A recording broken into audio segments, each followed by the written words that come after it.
Okay,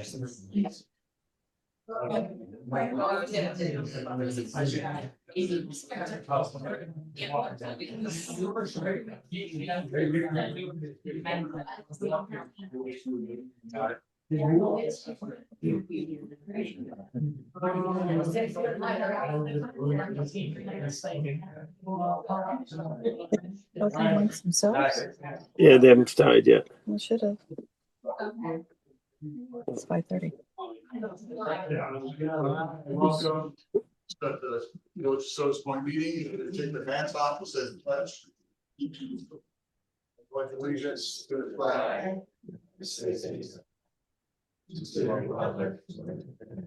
One nation, under God, indivisible.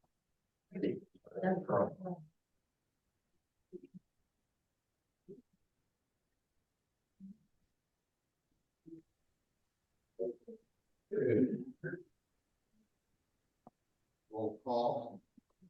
Deputy Mayor Ekdahl. Present. Trustee Madison. Here.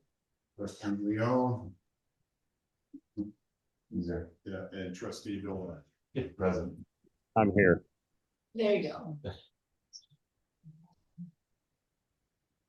We need to do a discussion on the January 5th, 2026 regular meeting minutes. Yeah, so I asked us to put that up back on the agenda. And this is, I'll take responsibility for this. During the February meeting, we had two trustees, as you recall, that were on Zoom. And we hadn't had the time to advertise their locations, which we did this time. Hi, Phil. During that discussion, Phil indicated that he wanted a change made to the minutes, and I should have interrupted and not allow that to happen because he technically wasn't supposed to be participating in the meeting. But I wanted to go back and look at the substance of what Phil wanted to add to the minutes, and I reviewed the January minutes, and I also spoke with my partner Dwight, who was here, and I couldn't find the specific wording that Phil wanted added to the meeting minutes. So I prefer to I guess we need to we did a resolution on the meeting minutes, so I think we need to back that off. Yeah, rescind. That's the word. We need to rescind that resolution as amended. And just at this point go with the regular meeting minutes that were provided. And if anybody wants to look back at that meeting, I watched it several times and I just couldn't find that language that you wanted, Phil. So 1 hour and 28 minutes into it, Dwight states that as long as the inspections are being recorded, 1 hour and 28 minutes. Okay, I did not hear that. Well, it's a matter of record. It's on the video, so. Right, but the other issue is the meeting minutes are prepared by the village clerk, and it's her responsibility to prepare the meeting minutes. So, I mean, I'll come in and review when I get back. We can revisit this if we're able to modify the minutes. I mean, we have a recording. I'll sit down with the village clerk and yourself, and I'll point out. I went back. Pat asked me to review it. I reviewed it, and it's just the way I remembered it. At this point, we just need to did you review our remote? Did you review our remote meeting policy? Did anybody review that? Just a second, we're gonna deal with this first. We're looking to rescind that and then. Yeah, so we'll rescind. Wait a minute. Did you review? Did anybody review? If that's not relevant, Phil. It is relevant. We have a policy. It didn't have to be advertised in the paper. It does, legally it does. Yeah, it does. Not as per our resolution. We made a remote policy. It doesn't have anything to do with village policy, it has to do with state law. So, all we're trying to look at. So our is remote policy that was approved by our previous attorney doesn't mean anything. I will rescind Or the rescind motion. I'm sorry, rescind the resolution approving the minutes as amended. That's all we're doing. So we'll have to come back to it once Phil, comes back. If that, yeah, Yeah, when he comes back in. Yeah. right. So that's the approval of the January. Rescind. Yeah. Yes, That's what yes. I made that motion. I'll second. All in favor? Aye. Nay. We can't ignore our resolutions that we've made in the past. I mean, we adopted a policy and it didn't involve any newspaper advertising. Yeah, but that's the state law. That doesn't have anything to do with the village. It has to do with state law and the Freedom of Information law and public officers law.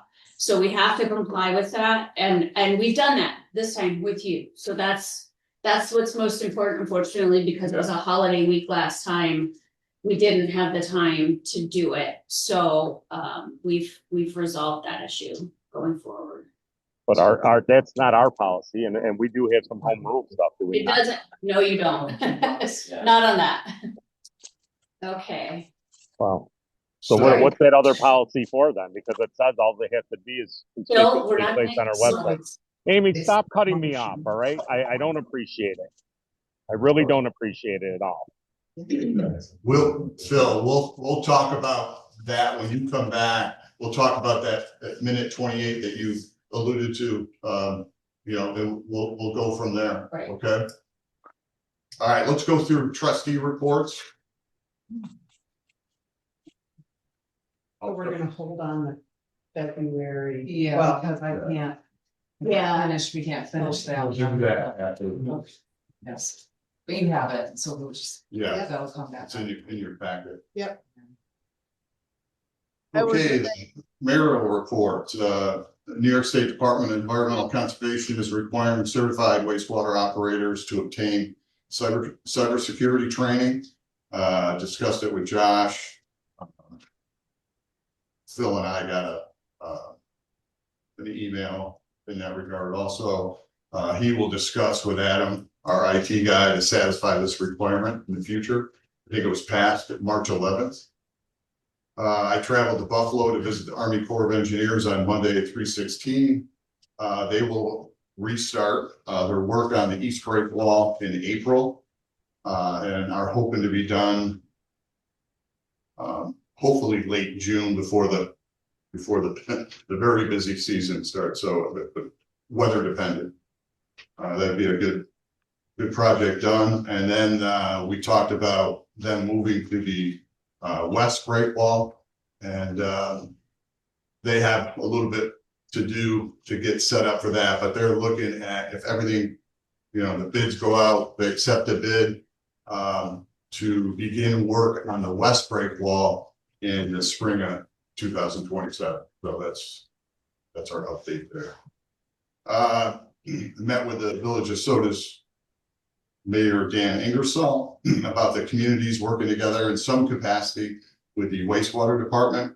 We're going to do a follow-up meeting sometime in mid or late April. Also met with Wayne County EMS representatives, Jim Lee and Eric Dirks, Silver Water Ambulance Rep Bill Kalush, and Trustee Kathy Madison. And we had some very good discussion around budgeting services, sustainability, from year to year. So we're going to continue that conversation, just not around budget, also the services that they render to our community. And, we'll go from there. It's going to be a kind of ongoing discussion. And then lastly, I attended a Silver Point Lighthouse board meeting. It was good to hear about their schedule of events in the upcoming season. They got a lot planned. Get a chance to come out and support what they do, which a lot of us do. Looking forward to that type of weather in that season. And that's it. Good. Okay, Yeah, zoning and planning, since our last meeting, Mr. Profeta at 8533 Grange Street had an application for a special permit to construct a boathouse before the zoning board of appeals, that was denied. Mr. Dangle at 8257 South Shore Road requested an area variance for a roof, which was going to be 4 feet from his property line. That For the dock. Yeah, they're talking about the docks. that was granted.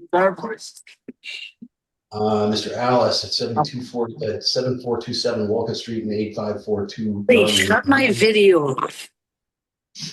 Oh, put them on. Was an area variance and subdivision We for a can- pole yeah. barn. That was denied. I don't know. Here's what you got coming down and party with these people. They gotta go out. Did that, but Thank You all. what's what you want? You Please. mute yourself, please. Damn, I needed long socks. Thank Oh, you. wow. Right, Even you all on the right. Where's this quarter deck? Oh, yeah, there we go. Alright. Tall building?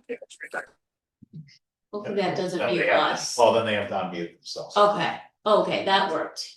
We're gonna see the golf cart there. Okay. All right. I'm sorry. about that, Rich. Quite all right, quite all right. Technology. Mr. Dixon at 8431 Bay Street, there was a request for an area variance before the zoning board of appeals. This was for a pole barn, and there were setback and lot coverage issues. That was denied. He reapplied to the planning board with some reductions. That was not forwarded to the ZBA. Because there were still some issues with the setback requirements that they did not find to be palatable. Anthony Jutera, preliminary site plan review for a garage at 7583 3rd Street. That involved setback variances based on the preliminary site plan. That was not recommended to the zoning board. I believe there's going to be a new plan submitted to the planning board, I assume, on that one. And there's been continued discussions of the zoning code revisions, and there was a meeting set up. I don't remember what the date of the meeting is, but I think that it is, there's public notice of that. They're gonna have an additional meeting to further discuss that. Planning one, Yes, next Wednesday or Thursday, the 25th. okay, so that's either, the 25th or the 26th, and I think it's on the website, right? Okay, and that's my zoning board and planning board report. Thanks, Rich. Trustee Madison. The fire department, the weather has been keeping the Sodas Point Fire Department busy. In the last few weeks, since mid-February, there have been 13 calls. This includes water problems, tree breakage problems, a gas leak, a wire down, and 3 water rescues in 3 days on the bed. The 4 rescue suits that we approved at the last meeting arrived in time for these water rescues. The chief, Mark Jones, wasn't sure if they were used or not for this water rescue, but we did have 3 Sodas Point Fire Department folks on the Alton airboat, and they helped pull that guy out of the water over on the east side of the bay. The rescue boat WR4 will be back in the water and in service within the next 2 weeks. Upcoming events for the fire department, the Pot of Gold dinner, I believe it'll be June 6th. It's the first Saturday in June. See Tim Jones or other firemen for your tickets. They're $100 for 2 dinners as they've been in the past. So I'm supporting that. Ambulance, Silver Waters has had 6 calls for the month of January, with 2 of them are billable. So non-billable and calls include the patient refused transport, a false automatic alarm, and other things, for example. Silver Waters was also involved in all 3 of the water rescues, and that'll be in next month's report.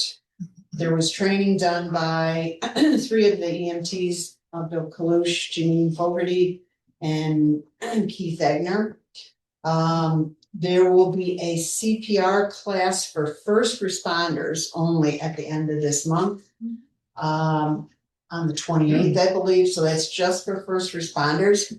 There will be a community CPR class in January put on by the Silver Waters, and that information, it's not yet scheduled, but it will be pretty quickly. As the mayor said, we're looking at things, with the ambulance. And seeing what all our options are, this is really, I think, gonna be a year of fact finding and understanding, how our ambulance fits in with the Wayne County ambulance and everything else. We're certainly gonna get community input, so I want people to know that. The ambulance is very important to everybody, myself, everybody, so we're gonna take a hard look at this. And that's all I have to say. All right, thank you. Trustee Leon? Oh, sorry, can you unmute yourself? Oh, let me see if I can. Is John Woodland present? Thank you. Yeah, John's here. Yeah, All right, John, I don't have your water report. Did you do a water report? yep, All right, could you read that, please? yep. So the total water purchased by the village for the month of January was 1,505,432 gallons. We completed another round of meter reads for this quarter. And we're still asking people, we're still making appointments to exchange non-reading meters. And if you have a meter that's been damaged due to cold weather or inaccessible, feel free to reach out to the village to make an appointment to get it changed. We got some requests starting to come in for seasonal turn-ons. And I just had additionally, the DPW responded to a water main break on Siemens Street, as well as 2 reports of frozen water lines and a pressure issue. So that's all I had for the water. I've got the wastewater report here from Josh. The flows came up as they usually do when we had warm, rainy weather. Our press is operational. He was able to press for a few days and lower our solids tank down so we have room. He's been doing some general house cleaning and organizing of documents and discarding anything that's not pertinent to our plan at this time. He's submitted all the requirements to NYWEA for ABC test approval and should hear back in the coming weeks to be able to take the state test. He attended an assessment training with Kendall at the Department of Health for the water side of things, and John and Josh are attending school next week for that licensing as well. He also returned to Buffalo for a 2-day review, keep the material fresh for his upcoming test. The plan is operating as it should, and he's focusing on the upcoming tests and licensing for himself for the village. So that's it. Thanks, Phil. You're welcome. Yeah, we're excited about both, John and Josh, going next week and getting trained in the water side. I really appreciate your time, dedication, and we wish you the best. Yeah. Trustee Noack. Well, besides all the plowing, salting, and we had some water main breaks, trees fall down, stuff like that. I think they've been pretty busy in the highway department. Also, we're getting bids for Lake Road to get that repaved this year. The Willow Park, we're working on coordinating that to get that paved. And that's about it for mine. Good. All right, at this time, we're gonna eventually open it up to public comment, but we're kind of excited that we have a young gentleman, Scott Chalupa, is going to do a presentation for us. He's an Eagle Scout, and I want the board to hear his presentation and discuss afterward. But welcome, Scott. Thank you. So good evening, members of the village board. Thank you for taking the time to meet with us tonight. My name is Alyssa Flynn, and I'm here on behalf of the Sodas Point Neighborhood Association as the vice president. I will also be shadowing this project, not just behalf of NASP, but on behalf of Scouting in America, to make sure that the scouting guidelines are followed as I'm a registered leader. It has been brought to our board to fund an Eagle project. We as NASP will fund this project from start to finish with a ribbon cutting this summer. It will be my pleasure to introduce a young leader from our community who represents the best service and dedication. Eagle Scout is the highest achievement you can earn. At this time, I would like to introduce Scott Chalupa so he can explain his project. We do respectfully ask you to consideration and approval of this as we move forward. Thank you again for your time.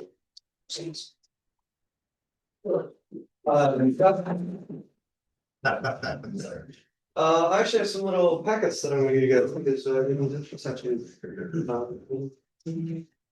Just pass them down. Pass it on. Yeah. Do you need one? Yeah, probably one, yeah. Probably beneficial to present something. So what I'm gonna be doing for now for the neighborhood association is I'm gonna be putting out a community report. What a community board is just a place for them, their community to put up messages or other forms of communication just to help with the communication around their community.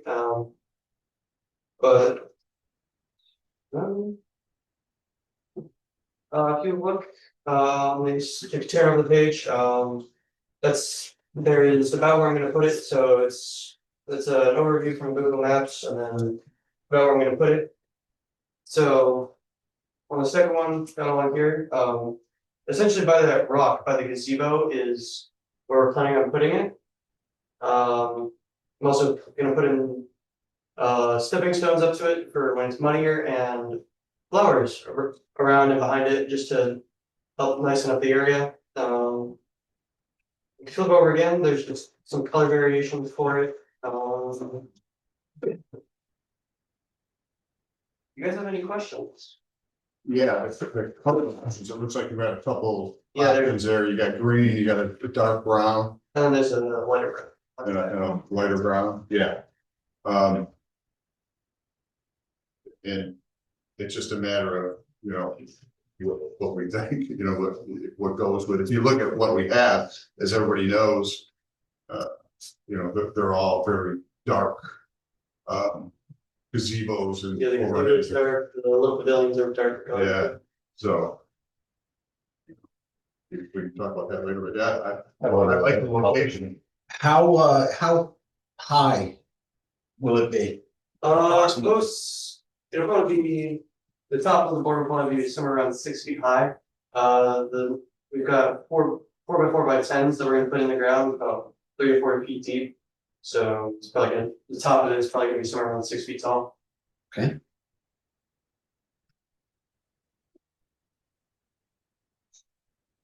How about the upkeep of this board? Was that spoken to?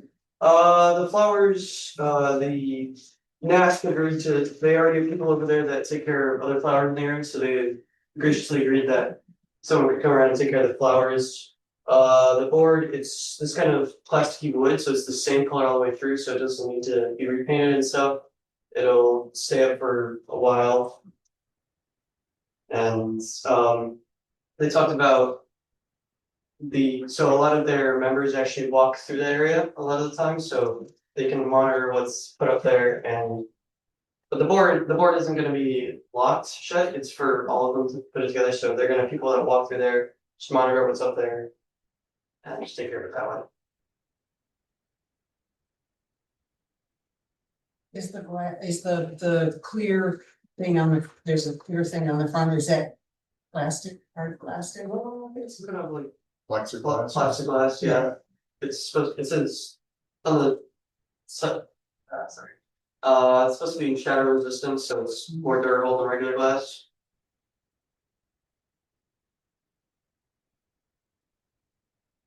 Very nice, I like.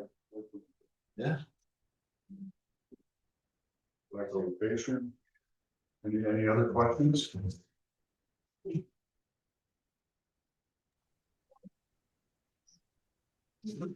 No?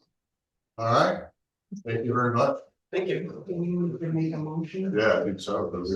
Just for the continuance and having them focus on. We should do it. Should make a motion to accept this project, and I think it he's looking to do, what's your timeliness? What are you thinking about? Latest it's gonna be done is by like June. Okay. June first. Okay, It's gonna be the absolute latest. It's probably gonna be done sometime before that, but. They just want it up in time for their music festivals and stuff, just to have it there. yeah, I say we make a Yeah, motion to. make a motion accept this to- Project and. I'd make a motion to approve and allow this project to go forward as proposed. I'll second. All in favor? Aye. Anybody Aye. opposed? Thanks. That's, come Thank you. Thank you. here, young man, come here. Really appreciate you coming and presenting. Thank you for Yeah, asking. yeah. Thank you. You guys want to see?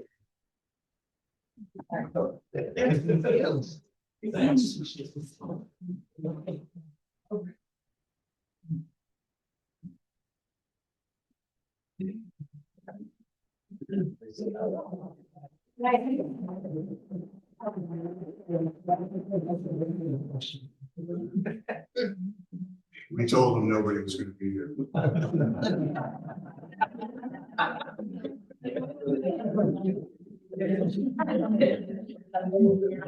Scott. All right, this portion, where we're gonna move on, and we're happy to see so many people in the public. So we'd like to, if anybody that wants to speak, we'd love to hear from you.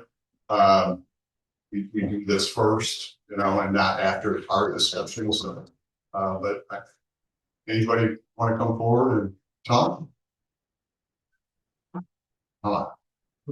Yeah. How you doing?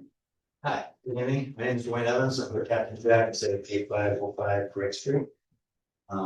So I feel this is a little out of sequence because I'm here to talk about the dock fee increases. Yeah. And I know we're going to discuss that later in the day.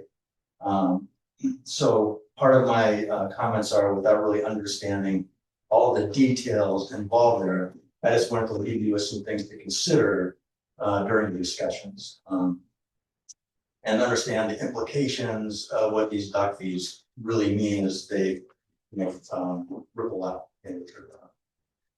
One is, without knowing the actual amount, I need to kind of understand eventually what's really going to be involved. And I'm assuming there's going to be some kind of inspections for this.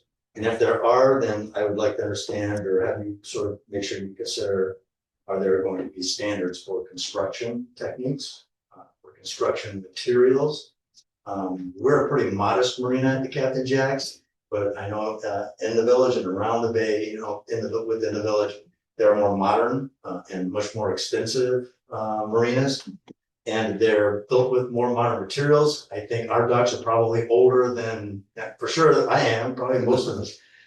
And if they're not up to the latest standards, or they're going to be rework cost involved with that. It won't be just us, it'll be many others, I'm sure, to bring those docks up to the standards. And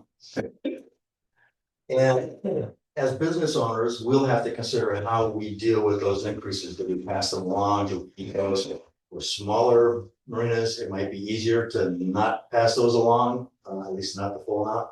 For larger marinas, where these are going to be, a ton more money, we're going to have to make business decisions to pass that along. At our dock, we have charter captains and we have slip rentals. And some of the larger marinas, you have many more charter captains and many more renters. And if those fees get passed along to the charter captains, let's say, they're already dealing with higher fuel costs.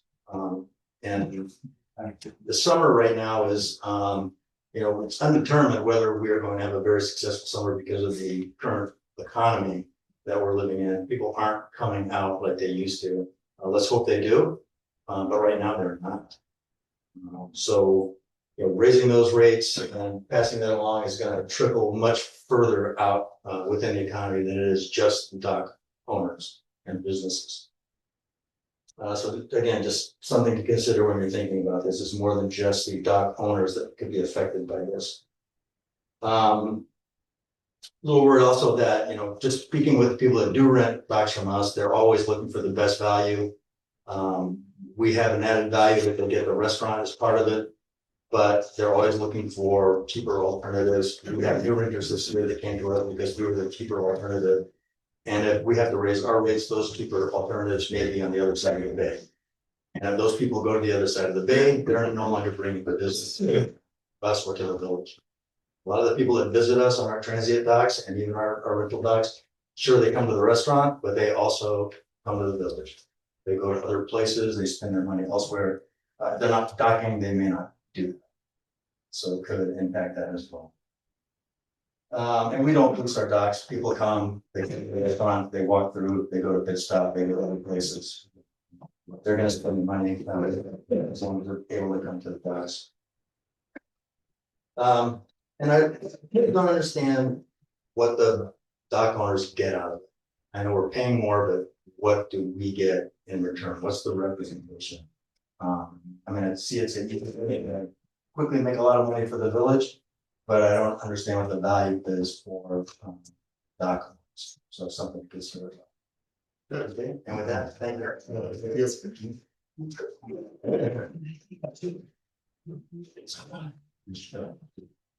Well, we can do that. Hold on.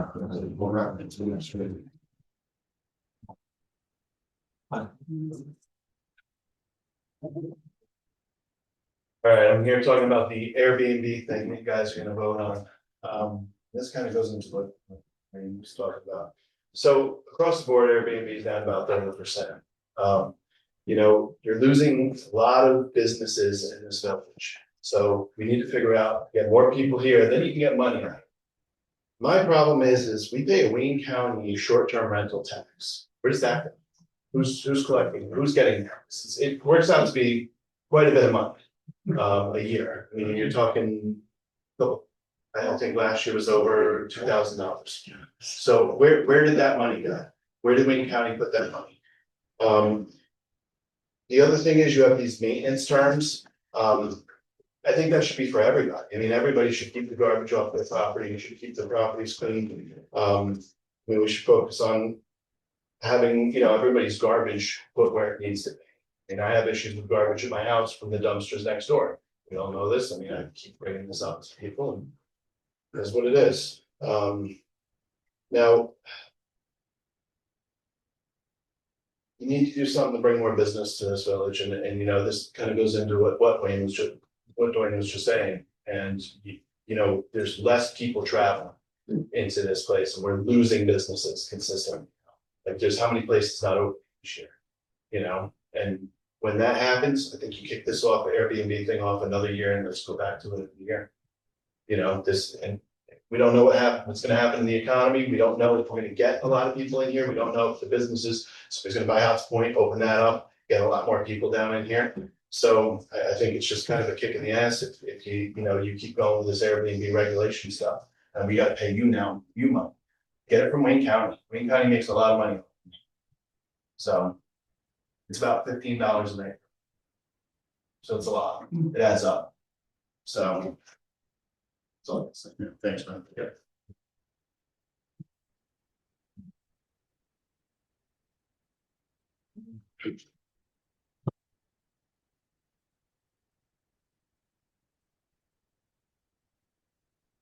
Going, guys.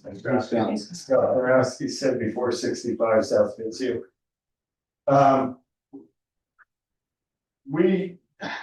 know a lot of you guys personally because we all ran together.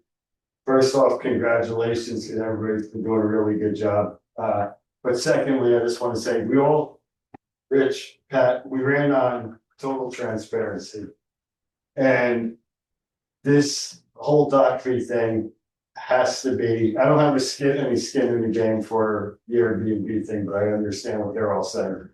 The dock fees have to be tabled until we know fully what's going on with it and what the plan is, where the money's going. What, like Dwayne said, where are they getting out of it? Just putting it into perspective, we have 5 charter boats over at Jack's. Benzer's has a bunch of them.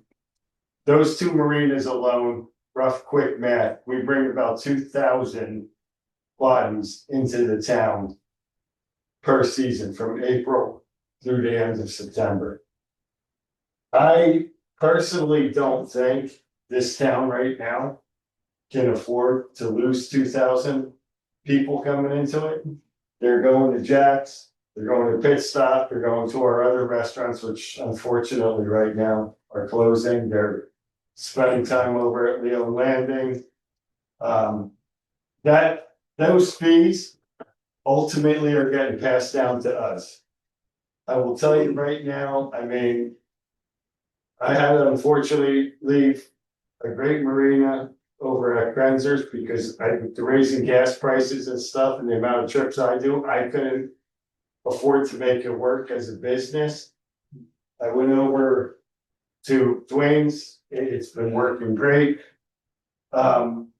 It makes no sense to me to push us over to the other side of the bag. I could go right now to Oak Park, to Fowler's, to Skipper's, cheaper than I can stay in the side of the bay. We stay here because our clients love it, we love it. It's gonna be a shame to lose those people to the other side. And I can't rational in my brain, I cannot figure out right now if this came from a zoning issue, if it just popped up as to, hey, we need some more money, where's it gonna go? But it's going to put a hurt on a lot of people right now. And this is kind of what I had said right from the beginning. I think we really get lost as to what our waterfront actually brings to this town. Like for some reason, it's not the concerts in the park. It's not the awesome dining. It's the waterfront that brings people here. It's why the Airbnbs get rented. I mean, Matt can attest to alone what we bring to either Wickham House or to Matt's place, you know, a year client wise.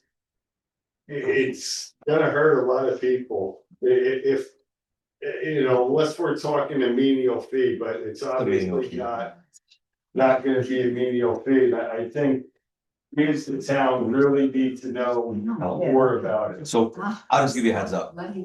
At the most, it might increase 10 cents a foot. 1 cent a linear foot. At the most, so it's gonna be That's today though. $75. We can't go anymore because it's only to cover Kevin Drussel's costs to do the inspections. So we can't charge more than what it costs for him. So it's not gonna go up like you guys think it's gonna go up. It might go up 10 cents, which is linear foot. 10 cents a foot, and it's been 10 cents a It's foot been- for so we- something years, Yeah. and it's never. So the last code enforcement guy was making 12,500. We're well beyond that. So that's why we're just trying to cover his costs. That's all we're trying to do. 2020. So it's not gonna be like you're gonna be paying $200 a dock, or something like that. It's gonna be $75 probably for the whole marina. It's not gonna be nothing. It's $1,000. I get what you're saying, Matt. I think it's personally, it's a bad precedence to set. Right. We're just now. trying to cover the costs. That's all we're trying to do. Which is great, and it's great that we know that now. Yeah, I wish we could have told you guys. Well, but I'm just saying, it's future wise, it's just, it's a bad, you know, you start talking fees, you start talking extra bed fees, and people don't know about it, and it's not good, because we've all been down that rabbit hole before, and you know, it just. Just to give you an idea, Canada would charge us 30 cents Okay. a linear foot. So we might go to 20 maybe. You know what I mean? Let's also, before this is voted on, and it doesn't have to be right this second. But we also should find out what we're actually getting out of these inspections. I mean, I know a couple of them, maybe it's the cost of 10 cents a foot, which has prevented it or not. But like, are we getting safer docks, or are we having electrical inspections on them? Are we getting, it seems like it's just, to me, it just. Well, like I said, the other guy was making 12,500 a year. Our new code of enforcement makes a little more than that. So that's all we're trying to do is cover how much Just is stocks, that kind of money. What's that? It's just part of it, you know what I mean? It's a little part of it. Yeah, it's just a tiny part of it. So all we're trying to do is just, Stocks and more. you know, we're making $2,500 a year for that, so we might be 30. You know what I mean? It's, but spread out is all, that's all really it. Just trying to cover his time. It's to pay the code inspection. It's just to cover his costs, because he's got like probably over a week out there Are you doing. talking about him? Yes. Okay. Is this a new job for him? No, No. he's been doing that. No, this has been happening since Before him. Art, right? Is it Art? Yeah. Yeah. So Art was only making 12.5, and so 10 cents was. Kevin's been here forever. Right. Right, and we're saying, Right. yeah, and we're saying because it's been. We never raised it is all. We either have to pay for it with taxes, or we have to pay for it with fees for the people that are actually being inspected, or, you know. these So, I mean, inspections. you guys kind of know your bill, right? Like, what do you guys pay roughly? I mean, it's ballpark, 100, Last year. Pay for what? 100? It's a figure I don't pay attention. Right? 10 cents a foot, the extra is not gonna be seen. No, it's just to cover his costs. That's all we're trying. And that's essentially state law. The village can't impose a fee Anything To make in money. lieu of a You tax. can't make money. In other words, Yeah. you can only impose the fee to But you offset still the have cost to- of the inspection. That's what I figured. If they're 30 footers, yeah. So $3 If they're 30 a foot footers. increase. If they're 30 foot. It tends, a 10 cent increase. Yeah. The finger's 20 feet long, 30 feet 30 long. feet, yeah. And you got the main $3 or $4.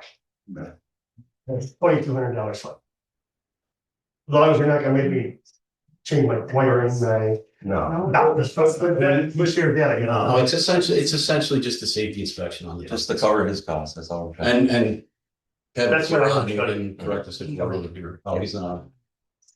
That's what my actual concern is now, is where does it go? Like, right now, it's 30 cents a dock or whatever. it comes out to.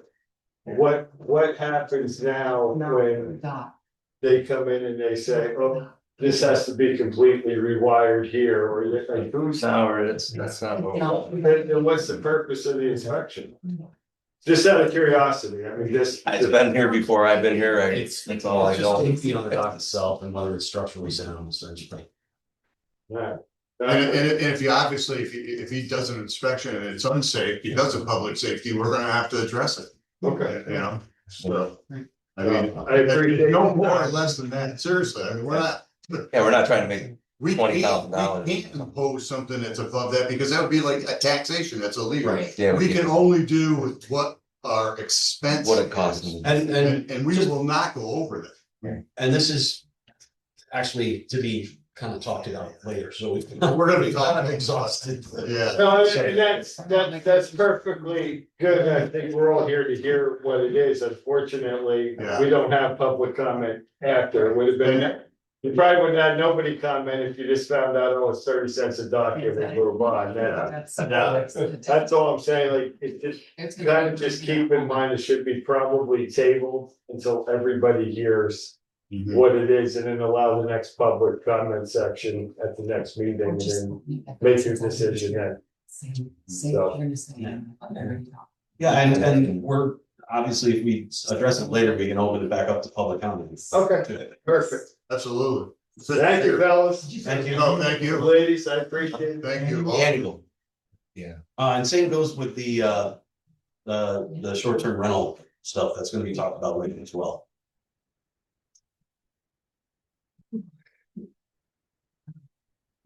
Anyone else? Yeah. Okay. Local business, right? Is he trying to? Oh, yeah, it's fine. I'll say it. Anybody else? There he is. See what he's got to say. Is there? Back in. Did you hear what was being said? Yeah, I got some comments. We wanna wait though until you wanna wait until they make the decision? I'm not decision. And then discussion. take, or, Until we yeah, discuss it, yeah. discussion, We can open it back up. cause then we can just open it back up. Well, there's one here. Is it gonna be quick? Somewhat quick? Yeah, I'll go as fast as I can. Okay. So I just think that every time that we're looking for money, it's always asked upon the businesses. And I don't understand that. I don't understand why I feel like it's an attack that if you run a business in this village, that every time that the village needs something, they go after the businesses. Every time you guys have talked about, why, that was going to be my first question is why are we even thinking about it? But you said it's to cover Kevin. How much do you guys collect now versus how much do you pay Kevin for that week that you just said or week? So are you telling me that if it's a 2-week pay, that the village is not collecting 2 weeks worth of pay right now at the current rate for Kevin? Then I guess you were looking at as far as our docks, I don't believe the village actually owns the water where my docks are. I pay the state a fee to have my docks out there. And so I don't even agree with really the rate that you're currently charging. But since you are, I have insurance out there, but since you're taking and inspecting them, does the village take over if something happens? So if you do an inspection and it passes and then somebody gets hurt on the dock, is the village covering that? No? Are you taking the responsibility of saying, hey, it was safe and then somebody got hurt? So that way maybe I can get rid of my insurance if you guys are going to cover it. Otherwise, why are you inspecting the docks? It's not a public safety. You said public safety. These are privately owned docks. They're not the public. I do believe that if you guys are looking for money in something to cover the charge of the CEO making more than the 12.5 that they used to, is maybe start getting some of the projects and the people that want to be in this village and want to put money into their property. I'm not just saying just businesses, these residential. When you're talking about your zoning and your planning updates, it sounded like everything was denied. Maybe we should be looking into trying to get on these boards and the people on these boards helping the people that want to spend money here. Start taxing the people for the improvements that they're making on their property. It seems like everything's getting denied and everybody wants more money from the people that are barely hanging on. Everybody said it, they stood up so far. You got docks that's not doing so great down there. You got Dwayne said, business is going down. You got Hots Point for sale. You got 650. It doesn't even look like it's going to be open. I mean, it doesn't look like we're doing very good as a community trying to be the best for business owners in general. And that's the first thing we're going to go after is this is both cases, the rentals and that. We got plenty of parking spots down there. Put a do something like that, or start approving these projects. I've got waterfront projects that come daily down to that board and they get refused. I mean, that's going to bring in a lot of money for the village and for the CEO. I guess them are some of the questions that I would have because I want to know why that fee is. Are you guys going to cover it now instead of me? Because I'll just cancel my insurance. And I think there's other ways to bring money into the village than to put it always on the business owners that are trying to stay afloat. And I'll be looking forward to commenting it to the next time too. Yeah, thanks, Ray. Thanks.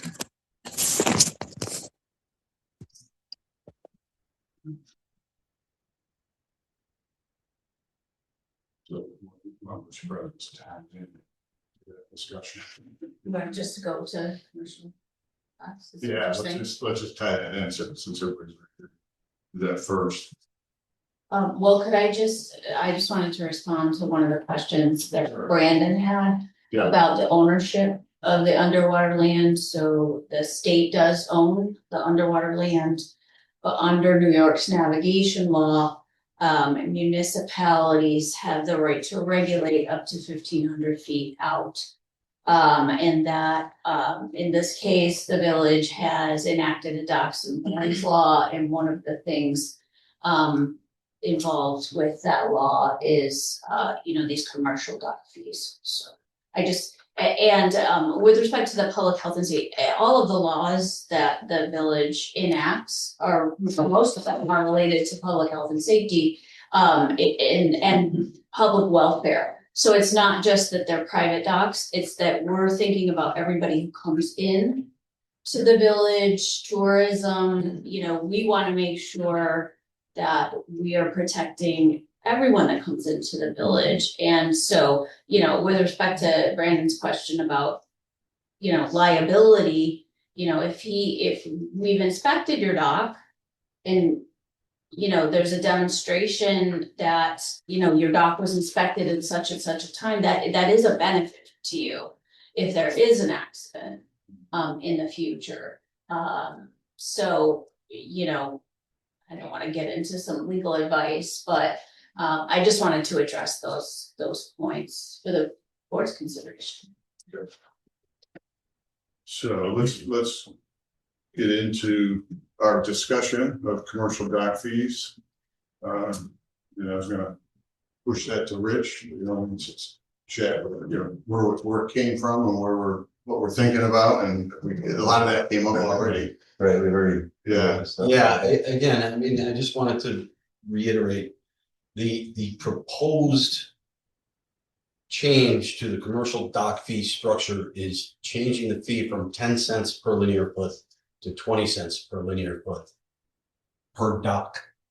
Okay, so that's not like Scott, you were talking before about, if it's going to be $3 a dock, it's going to be $3 a dock depending on how big the dock is, obviously. Somebody with 1,000 feet of dock is going to pay, say an extra $100 for that fee.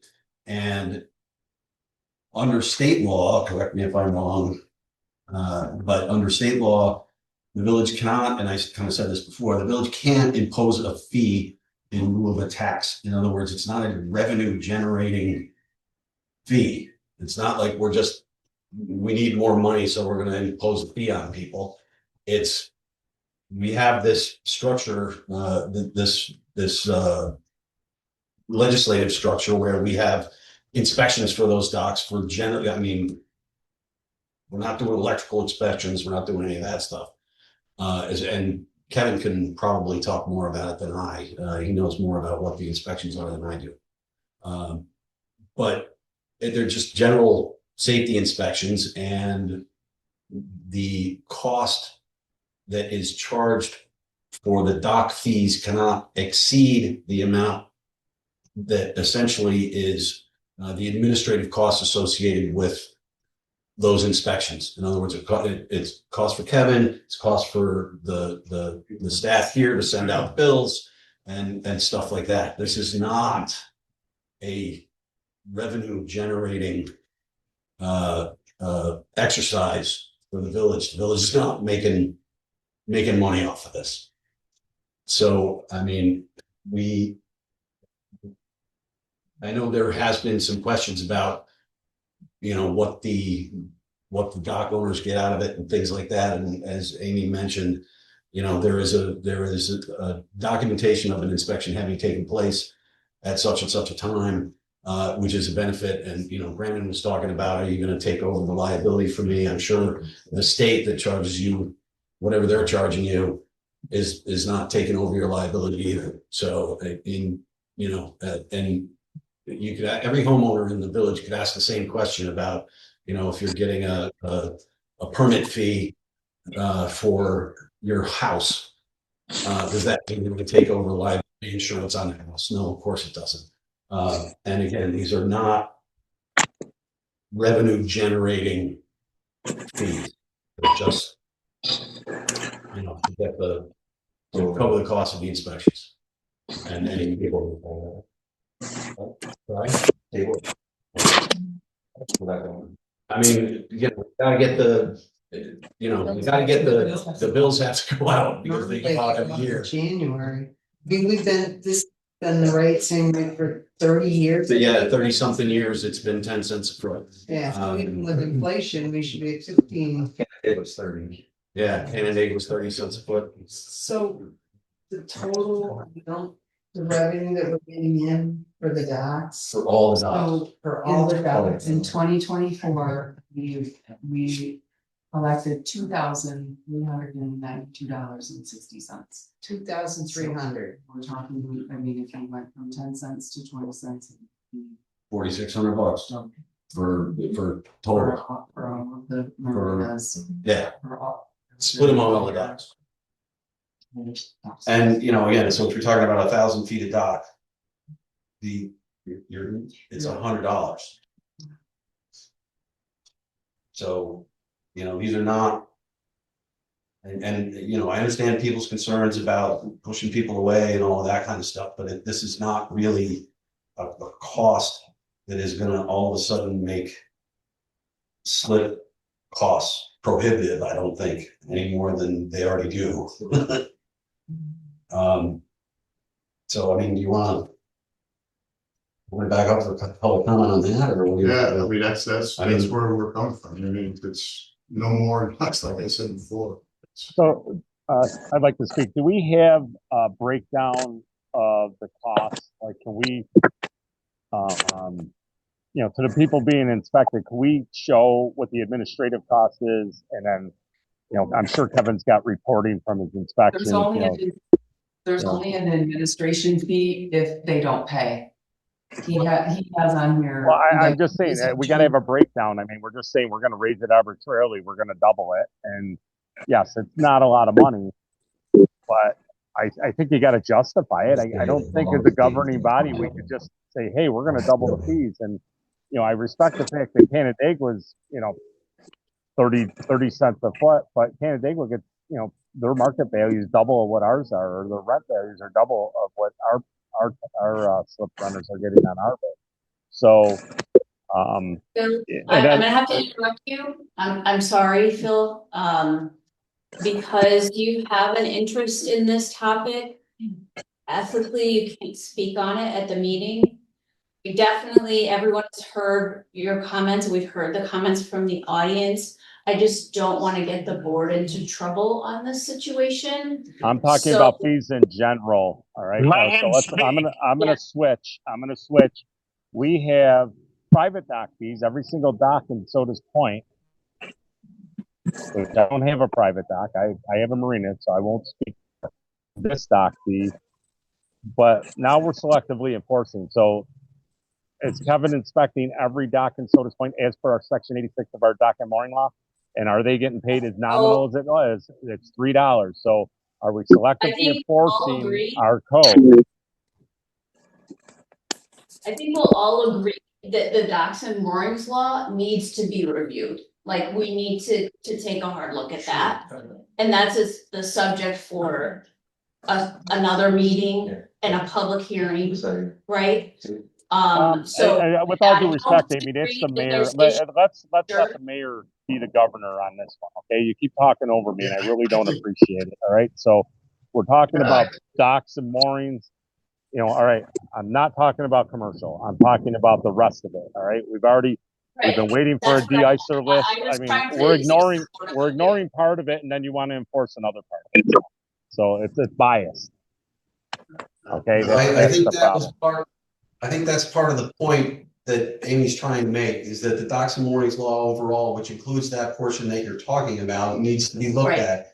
And, you know, part of the issue here is, yes, there is a provision in our docks and moorings law that talks about collecting fees and collecting fees and having permits for private docks.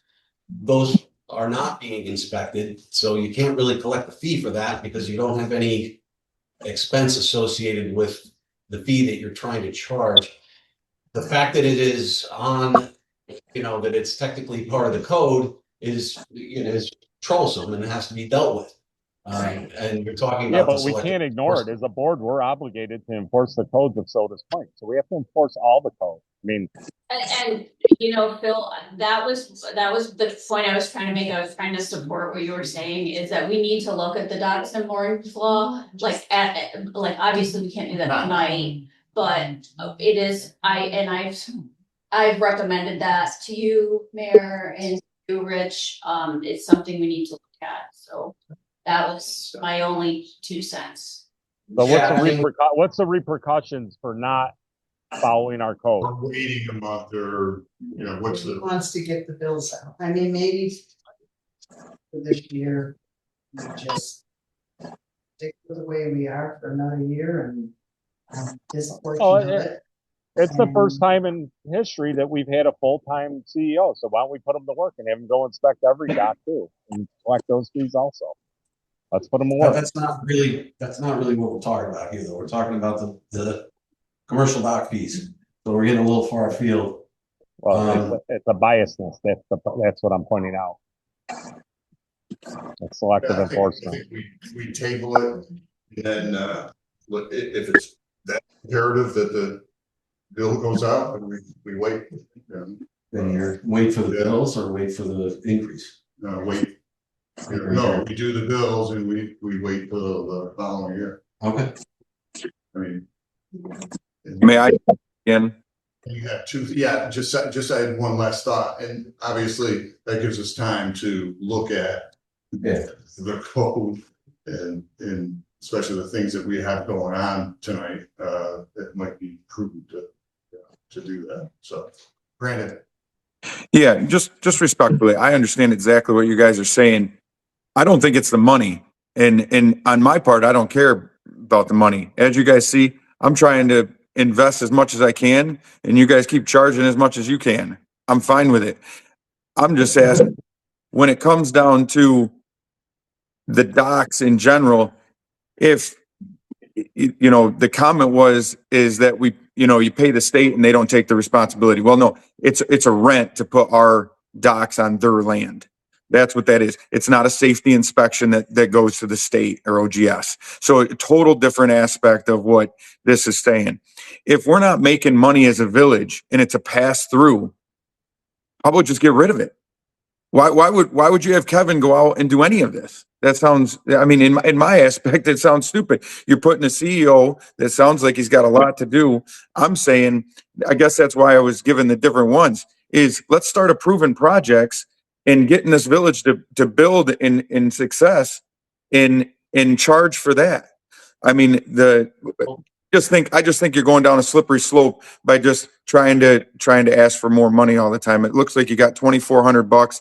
And I guess my last point on that, if you were to think about it, is somebody that has 100-foot dock to somebody that has 1,000-foot dock, is the time 10 times longer that Kevin's there?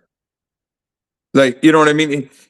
I would say he's probably walking down that dock in 15 minutes. He's looking at it and seeing whether it's inspected or not, whether it's a 10-foot dock or a 1,000-foot dock. So I think that maybe you should just have a set fee. You know what I mean? Of if you own a dock, for him to do inspections on all the docks, that's what it is. I mean, otherwise you're punishing anybody from ever expanding. But. Yeah. All right, thank you. Yeah, Absolutely agreed. Unless there's any. I don't give a chance. Unless there's I mean, we're talking 10 cents here. Let's just stop this. Let's just. Yeah. Let's just keep it the way it is. We'll look into everything and we'll get it done. Okay. I think the reason there's so much upfront concern on this and when what you're talking about is because the expectation is it shows up on the agenda, the board votes on it, it gets passed before any interested parties get any input on it. I agree. Well, that's why it's on the agenda, so that people can. But you guys didn't know how much it was gonna be, because that wasn't on the agenda, right? Right. You didn't know. You guys are thinking the worst, that it's like $1 billion. That's not the case, but yeah, I agree with what you're saying. Okay, thank you. No, thank you for coming in. So we're just gonna keep it the way it is. Yeah. For sure. Okay. All right, so I'll move that at least for this. We don't have to do anything. Leave it to some- Do anything. Yeah, good. Don't need a resolution. Leave it. I guess you're right. We put the, the revenue in, that. All right, let's move on from that. Discussion on short-term rental. Wait. Are we gonna go in order? No, Oh, okay. Okay. let's get the tough ones out of the way Alright. quick.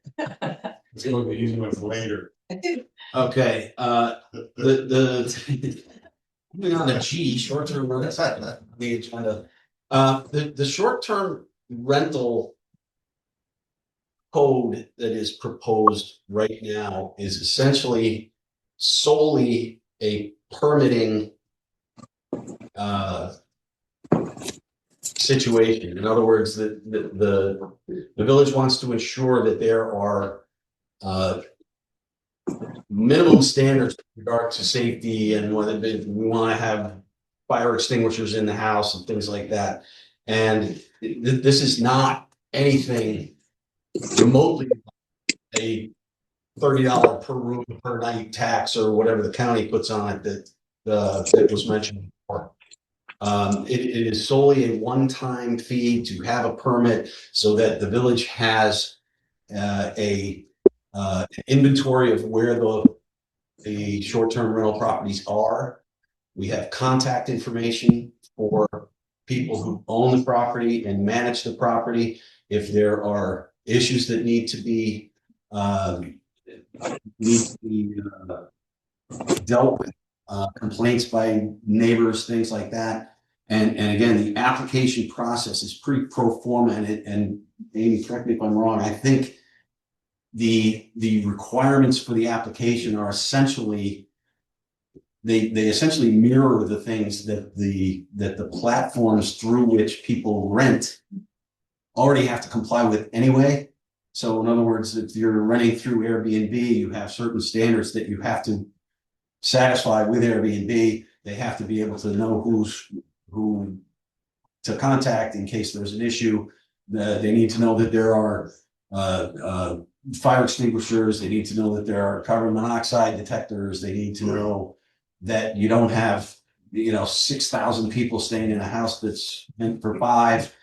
So there are requirements as far as we need to have a diagram. The proposed code, we would have to have a diagram of the floors, where the bedrooms are, how many it's supposed to sleep, things like that. And I don't remember off the top of my head what the permit fee is, but at least the way it's proposed right now, that permit fee would be waived until January 1st of 2027. So that would not go into effect until next year. Part of the reason for that, and part of at least some of the concern that we've been dealing with, is a lot of these Airbnbs that you have here now, or short-term rentals that you have now, may already be booked. So we don't want to be throwing fees on top of what people might necessarily have already charged and increased their fees with regard to rentals that they've already booked based on not having to expend those fees. But Do we know the fees? We set the fee, we would set that fee. And again, it's the same type of situation where the fee cannot exceed, it's not a tax, it's a fee. And the fee cannot exceed the amount that it costs the village all in to enforce and issue the permits. In other words, to enforce the provisions of $20, $15. I don't know the answer to that. I don't know the answer to that at this point. It would have to do with, and there's not a huge amount of inspection because it's all done through, at least mostly done through affidavits and things like that right now, where people on their applications say, I have my, smoke detector in each of the bedrooms, and I have one carbon monoxide detector and another smoke detector somewhere else. And I have, here are my parking spaces for 5 cars, and you only have a car per one car per bedroom. So you can't have, you must have at least one parking space per bedroom. Some of those could be public parking spaces, depending on where your property is. And it's again not a revenue generating thing as the tax that is imposed by the county per room per night. That is a tax. This is not a tax. And it is again using it is for public safety concerns with regard to the village. We don't want to have people staying in dilapidated houses that are tinder boxes that are going to go up in flames. We don't want people having bonfires out in the middle of the yard at 3 o'clock in the morning and making a ton of noise.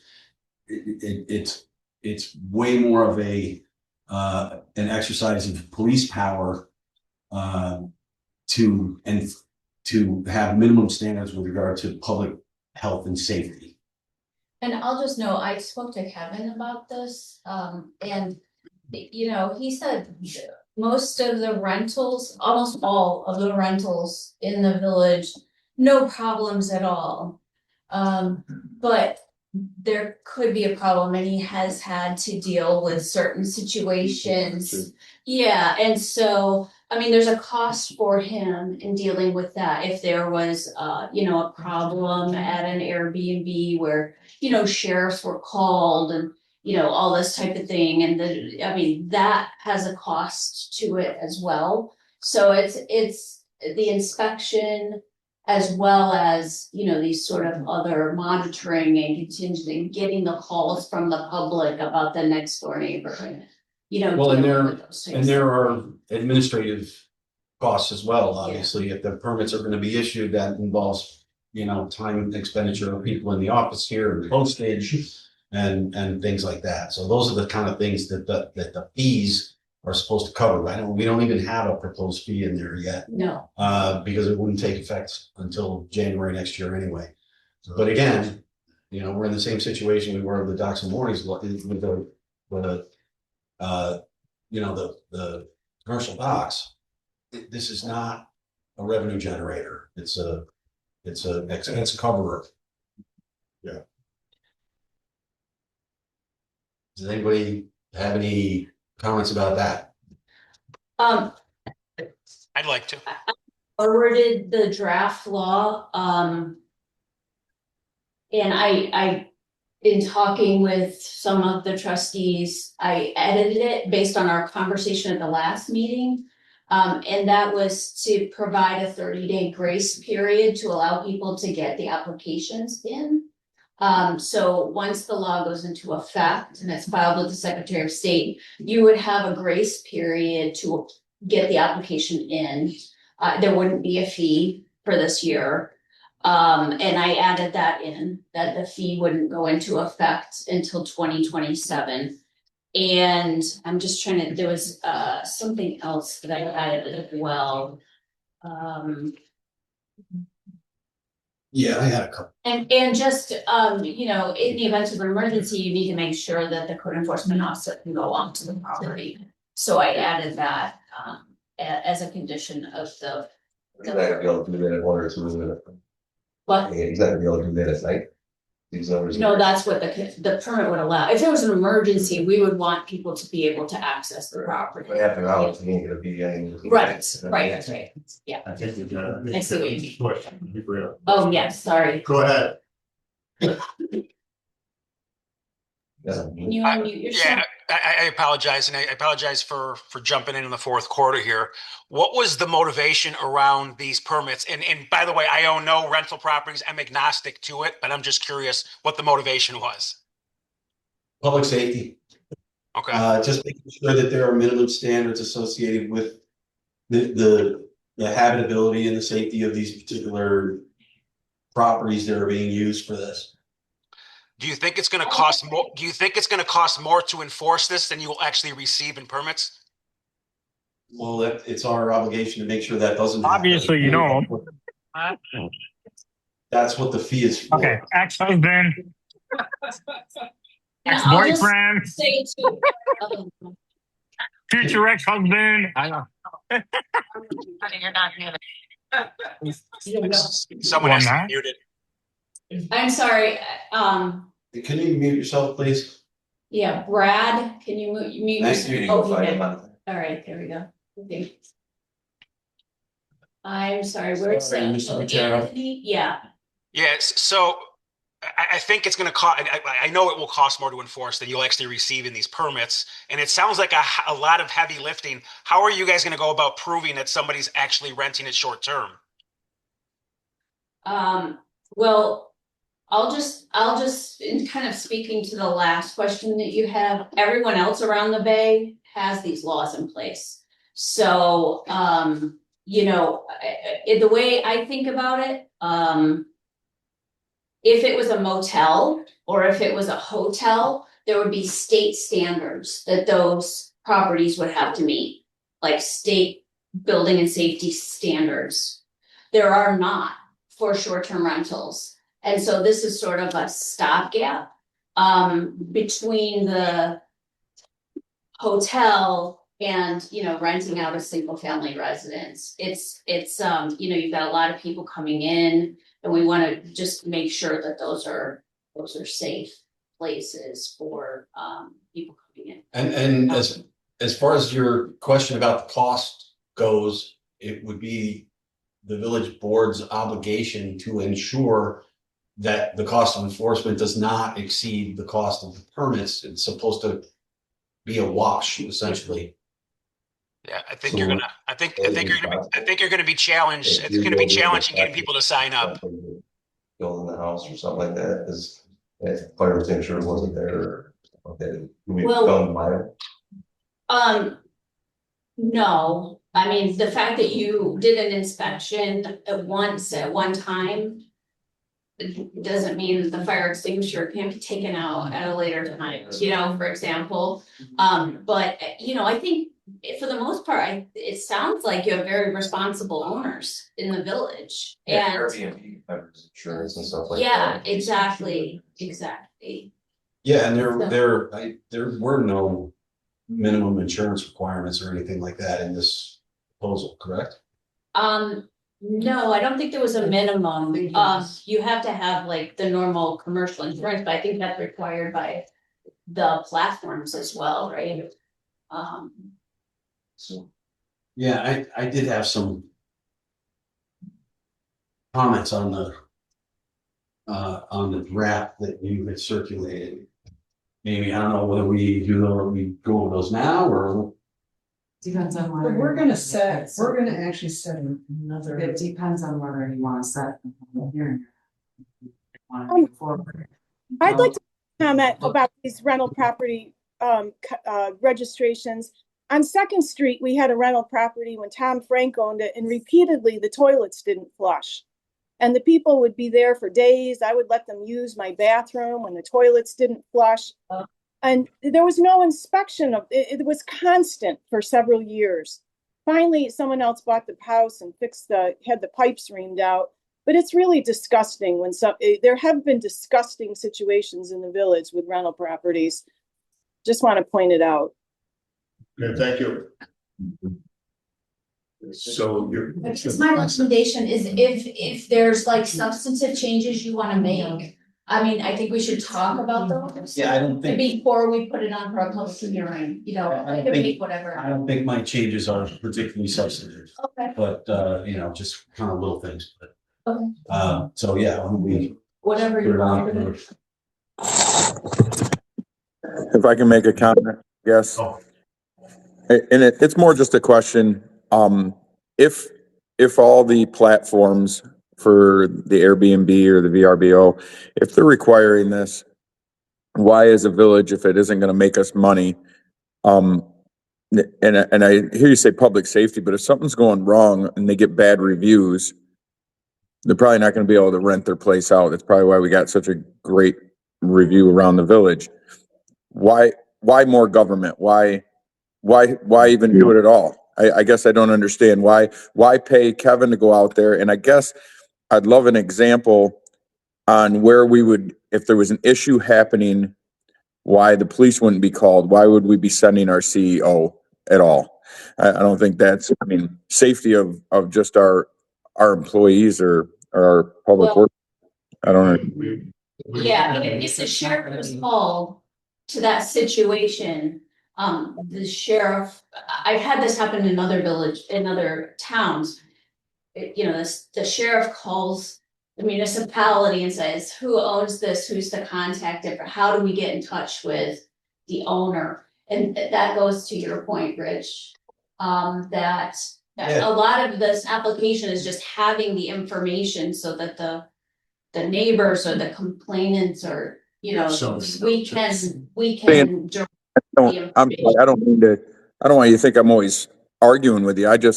It's just questions. I just don't understand, you know, we're putting our, are we saying that as we don't know who owns whose house? Like each one of where you guys live? We don't know the phone number or an email. Yeah, but if something happens at the house, they're gonna go to and deal with the I situation. guess why is that a rental thing? Yeah, that's later. Yeah, That's yeah, later. So they'll find out later. Yeah. I guess what I'm asking is why is that a VRBO thing? If something happens at Matt's house, Matt, you're not home, one of your kids is having a party and something, and now we can't get a hold of it? I mean, why is that just a VRBO thing? Brandon, you just made me think of another issue. For example, let's say a property owner isn't taking care of their garbage on a regular basis, or there's some kind of code enforcement issue with the house, like, I don't know, I'm just let's just stick with garbage. Kevin needs to be able to contact whoever needs the phone number and the email address and whatever of the person who's responsible in order to quickly address. I mean, those are the common issues that are just. I'm just picking on Matt, right? I'm just saying that because he's the closest to the camera, but if Matt is picking up on his property and he's not a VRBO, don't we just get the owner just like that? I mean, I don't understand why everybody's not recorded in there. Part of the issue is we know private property owners, and we have an ability to stick a note, send a notice to them. Okay, you got 30 days to figure out your garbage issue. With a short-term rental situation, you may have complaints that need to be dealt with immediately. And these short-term rentals might be owned by a Delaware corporation that has a local property manager or something like that. We need to know who the property manager is. We need to know how we can contact these people quickly. It's a very different situation, and again, it's a public safety issue where you have people coming into our village to have, to rent properties in our village, and we need to make sure that these properties are at least adhering to minimum standards. And so why don't we just, if we're worried about public safety, then why don't we do it for free?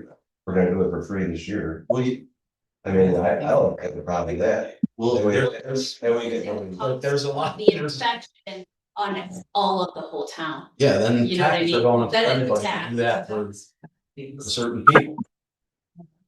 That's why we don't charge everybody to do dock inspections, because not everybody has a dock. I mean, it's.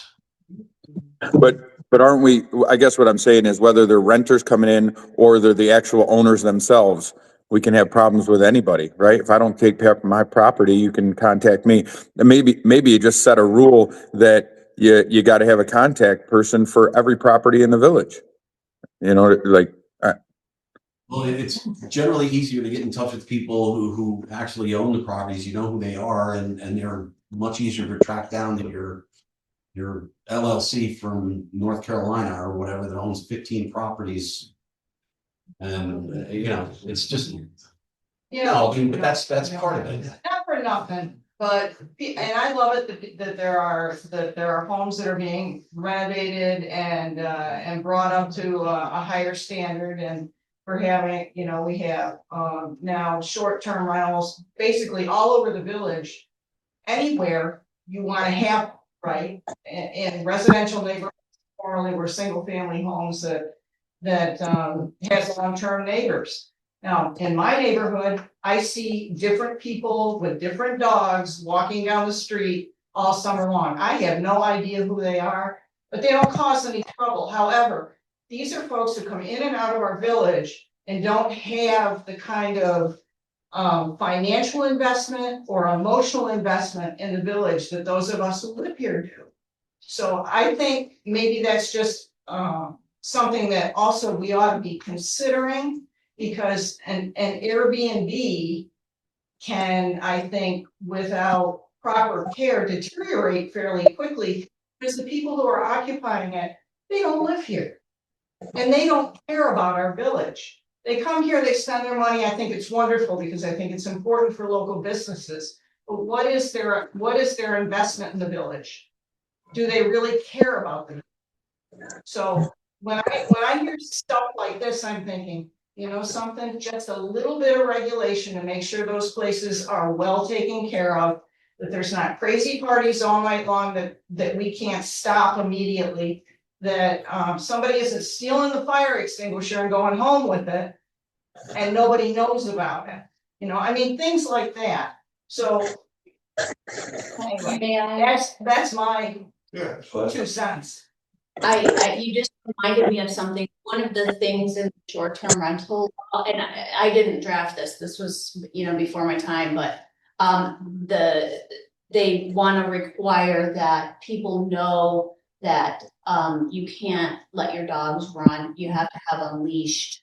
You have to, it's those kind of safety kind. Well, and I have seen people walk down the street that I don't know with dogs that aren't leashed. Right, I got a cat sitting in its front yard. Right. Yeah, that's part of the proposal here too, is to have house rules that must be posted. And the house rules at a minimum must say 1, 2, 3, 4, 5, whatever these, however the number of things are. One of them is no unleashed dog. One of them is quiet time between, I don't even remember the hours, 10 and 7 or something like that. So there are, with obviously certain exceptions like crying babies. I think that's actually in the code.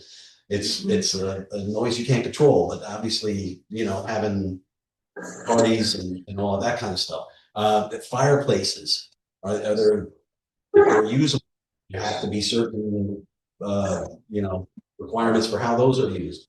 If you're having bonfires are only allowed within, the contained area. They must be in a fire pit or something like that, according to the with this stuff, but there are common sense issues. Minimum standards. Yeah, that I think that we should deal with in terms of short-term rentals without making it oppressive for people who own them. Right, and again, it's not. Yeah. That's one thing that is really important, because there was one gentleman that got up before that talked about how much the county's charging. It's not that, it's not a tax. It's stuff like your house has to have a number on it that's legible from the street so ambulances can get there.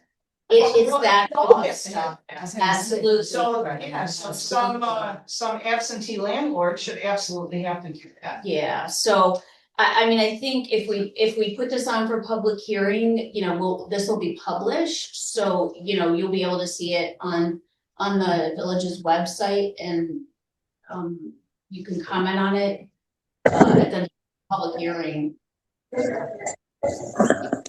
So we need a motion to put it on for public hearing. Wait, can we not do it in April? Can we do it? I don't know, because if we're not, April is budget. We're gonna have a budget session. We're gonna have, we got another public hearing. I really prefer. That is my ask, at least in May. The May is the end, year end, so that's also here.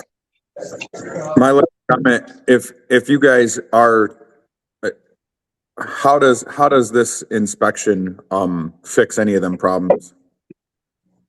Like, I guess what I mean is if you had that wild dog or that, because you got the contact of the homeowner or whatever, what happens if I'm renting somebody's out and, we're just letting the dogs run free? I guess, how does this inspection help anything?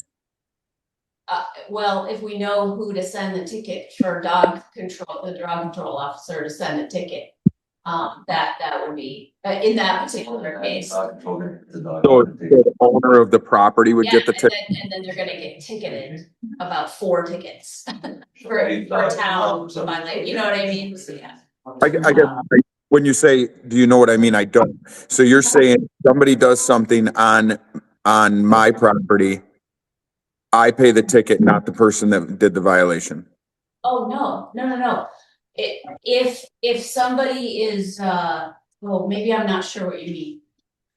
Do you mean if you're renting your property? Yeah. I don't have the rentals. Mine's a commercial stuff, but I'm just saying, if somebody is renting their house out to somebody and they have a dog issue or something like that, how does this inspection fix that? I don't see it. I see they're gonna call the cops. The cops are gonna get in charge with the dog warden, and the dog warden's gonna do his job. I guess that. Yeah, it's not just the dog. It's not just about the inspection of the dog or anything like that. It's having these rules, minimum standards posted in the house. That must be done. In other words, you can't be having your fire outside just in an open, in the yard. You can't. Not a VR can. And We all have to follow this. right, and so this, this is clearly setting out the rules for these short-term rentals, whereas, if it was a hotel, we'd be having the code enforcement officer go over all the time and do inspections.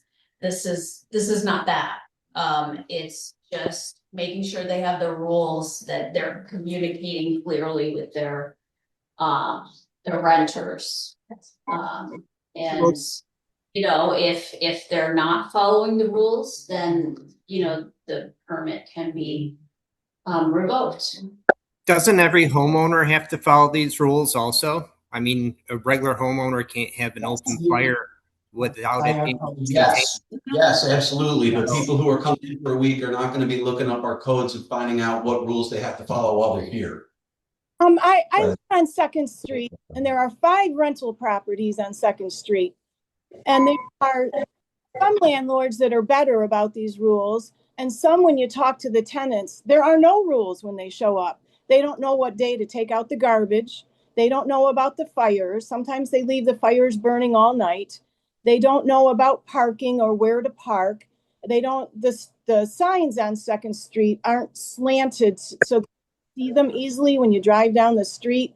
They're square the street. People don't see them, but they don't know, and then they park on the wrong side, and then nobody can get to the end of the street.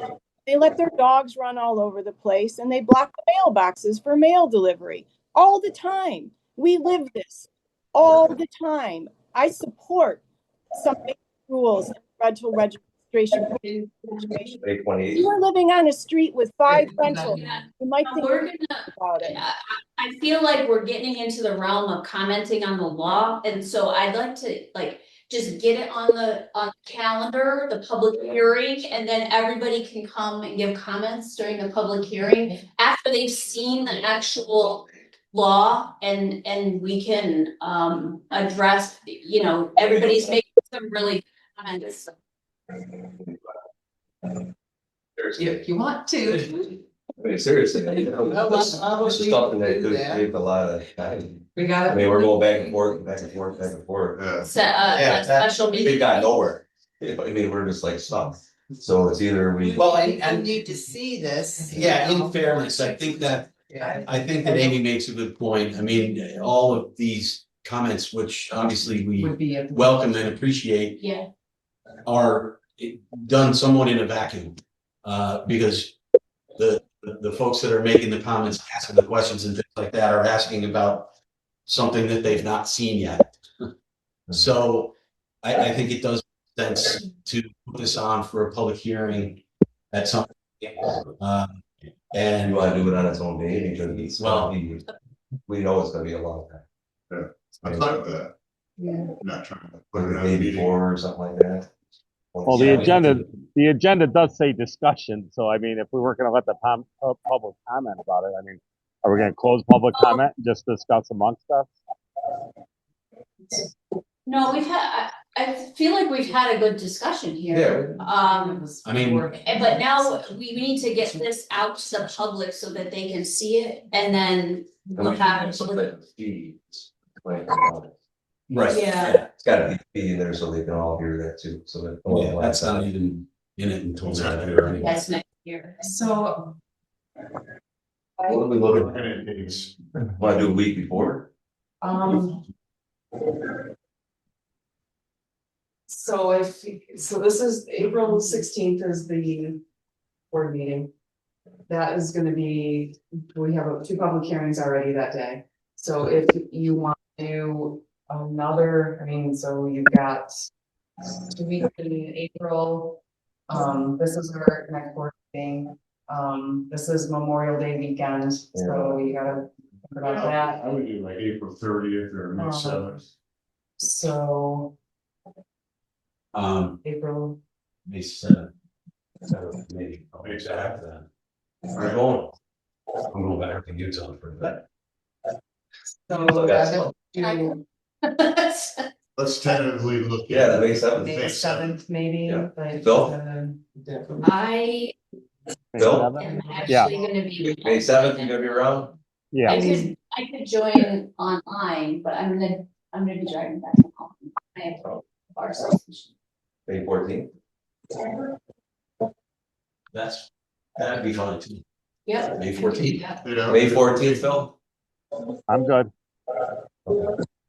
And then that would give it May 14th, and then 2 weeks later is our Yeah. meeting. That's okay. So. Because this will take probably a little time, instead of adding a regular.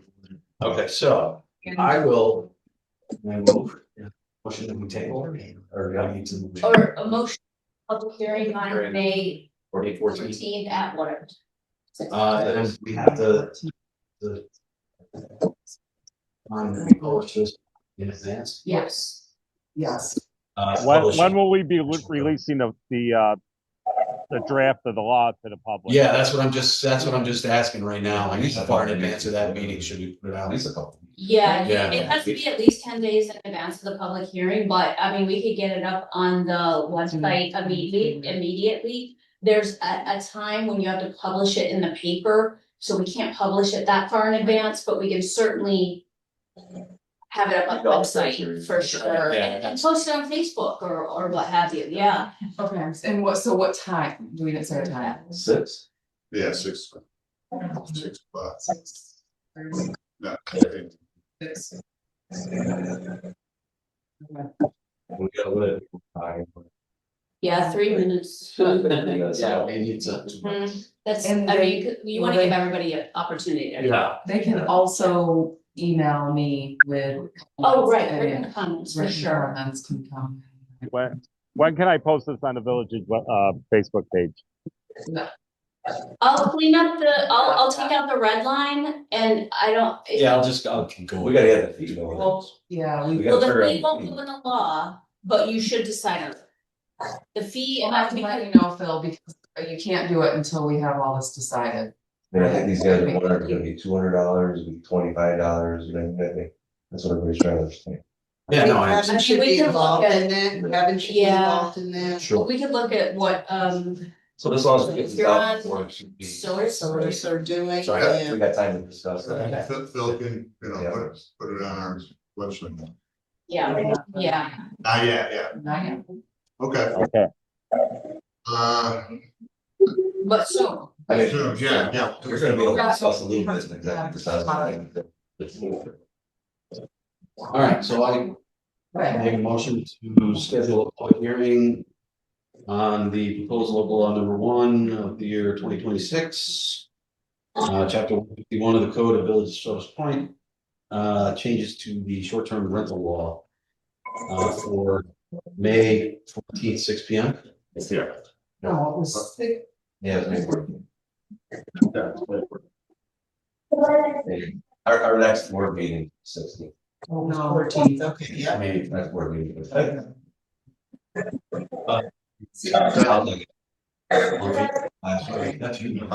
All in favor? Aye. Right. Opposed? Okay, carried.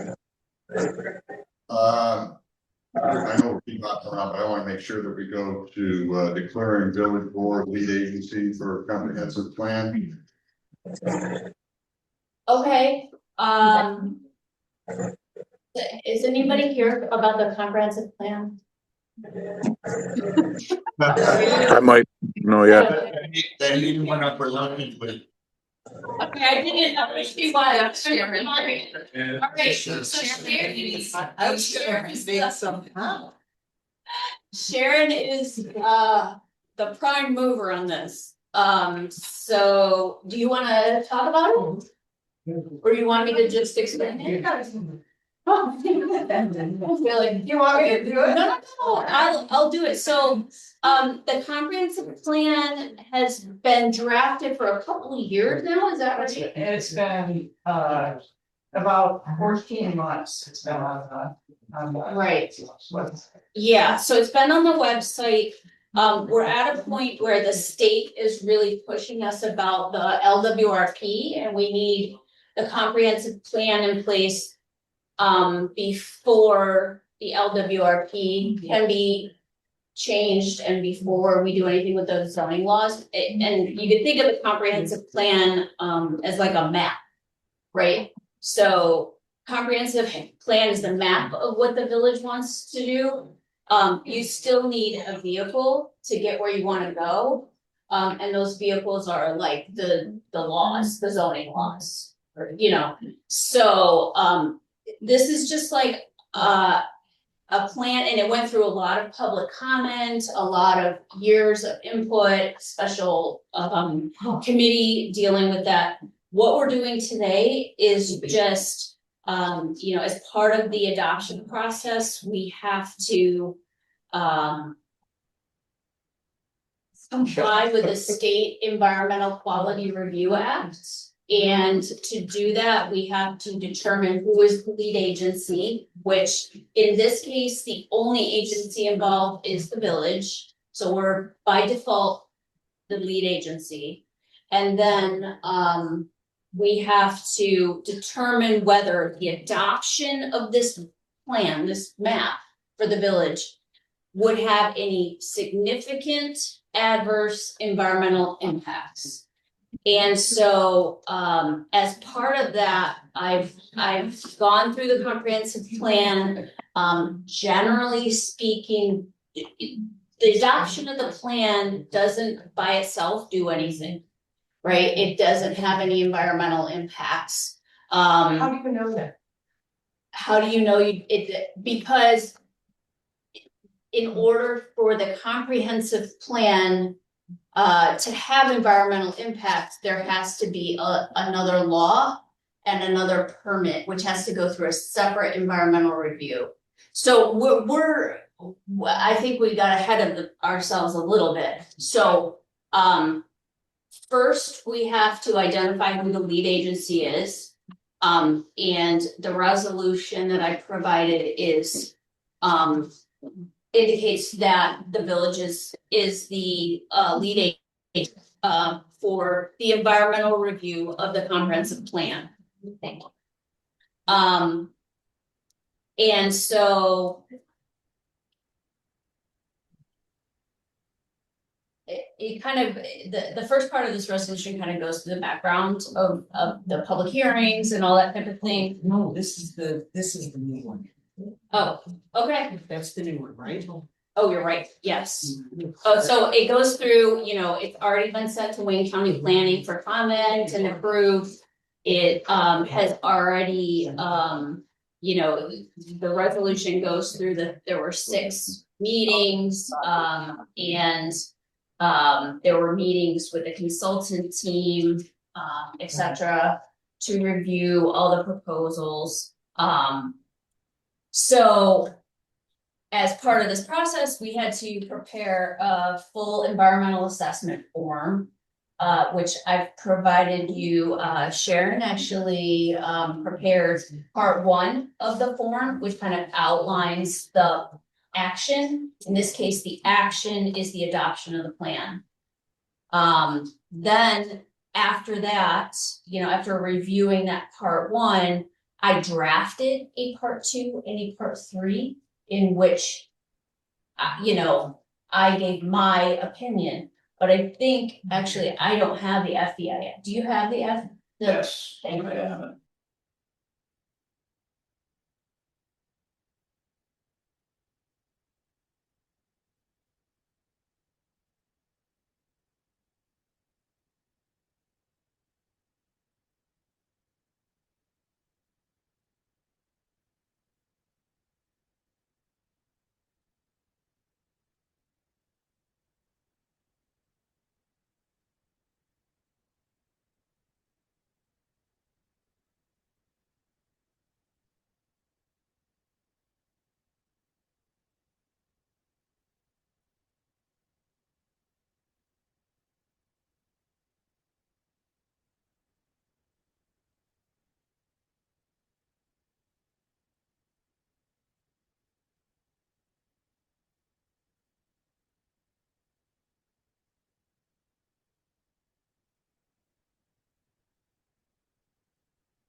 Can Can you hear us? Phil?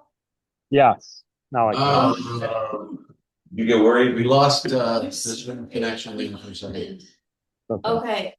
All right. Let's get right to our business. Yeah, let's do it get before right to something else happens. So I'm gonna go through the main categories on the part two of the environmental assessment form. So the first one is impact on land, and it's the proposed action may involve construction on or physical alteration of the land surface of a proposed site. So again, this is just a plan. There's no construction or physical alteration of any land associated with this plan. Which part are you looking at? Sorry. The FBAF part two. So part two. Part two, yep, these are the ones that the village has to fill out.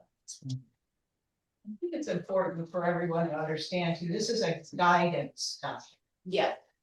It is implemented through actions around local laws like zoning laws.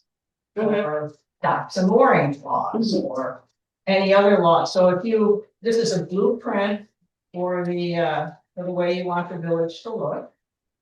It won't necessarily look that way because it can't look that way unless you implement what's going on in the comprehensive plan. Alone, it's just a guidance document. But together with local laws, you can sculpt the village the way you want it to be sculpted according to your comprehensive plan. And to her point, the comprehensive plan, like local zoning, local planning laws have to be made in compliance with the comprehensive plan. That's one of the requirements of local law. So that's why we kind of had to do this first and then do zoning and planning law updates. Okay. This is where I'll shut up after this one. No, take your time. The local waterfront revitalization program involves amendments to the zoning code. But the New York State Department of State will not accept those amendments to the zoning code unless they're in compliance with the comprehensive plan. And so we had to do the comp plan so that we can comply with my friends at the New York State Department of State. Valeria. Yeah, so the other thing that has happened is, I mentioned at the zoning and planning board meeting that we have this Great Sodas Bay plan. That was another requirement before you could get an LWRP in place, which is, for waterfront revitalization, like, and it gives you grant money and the whole thing.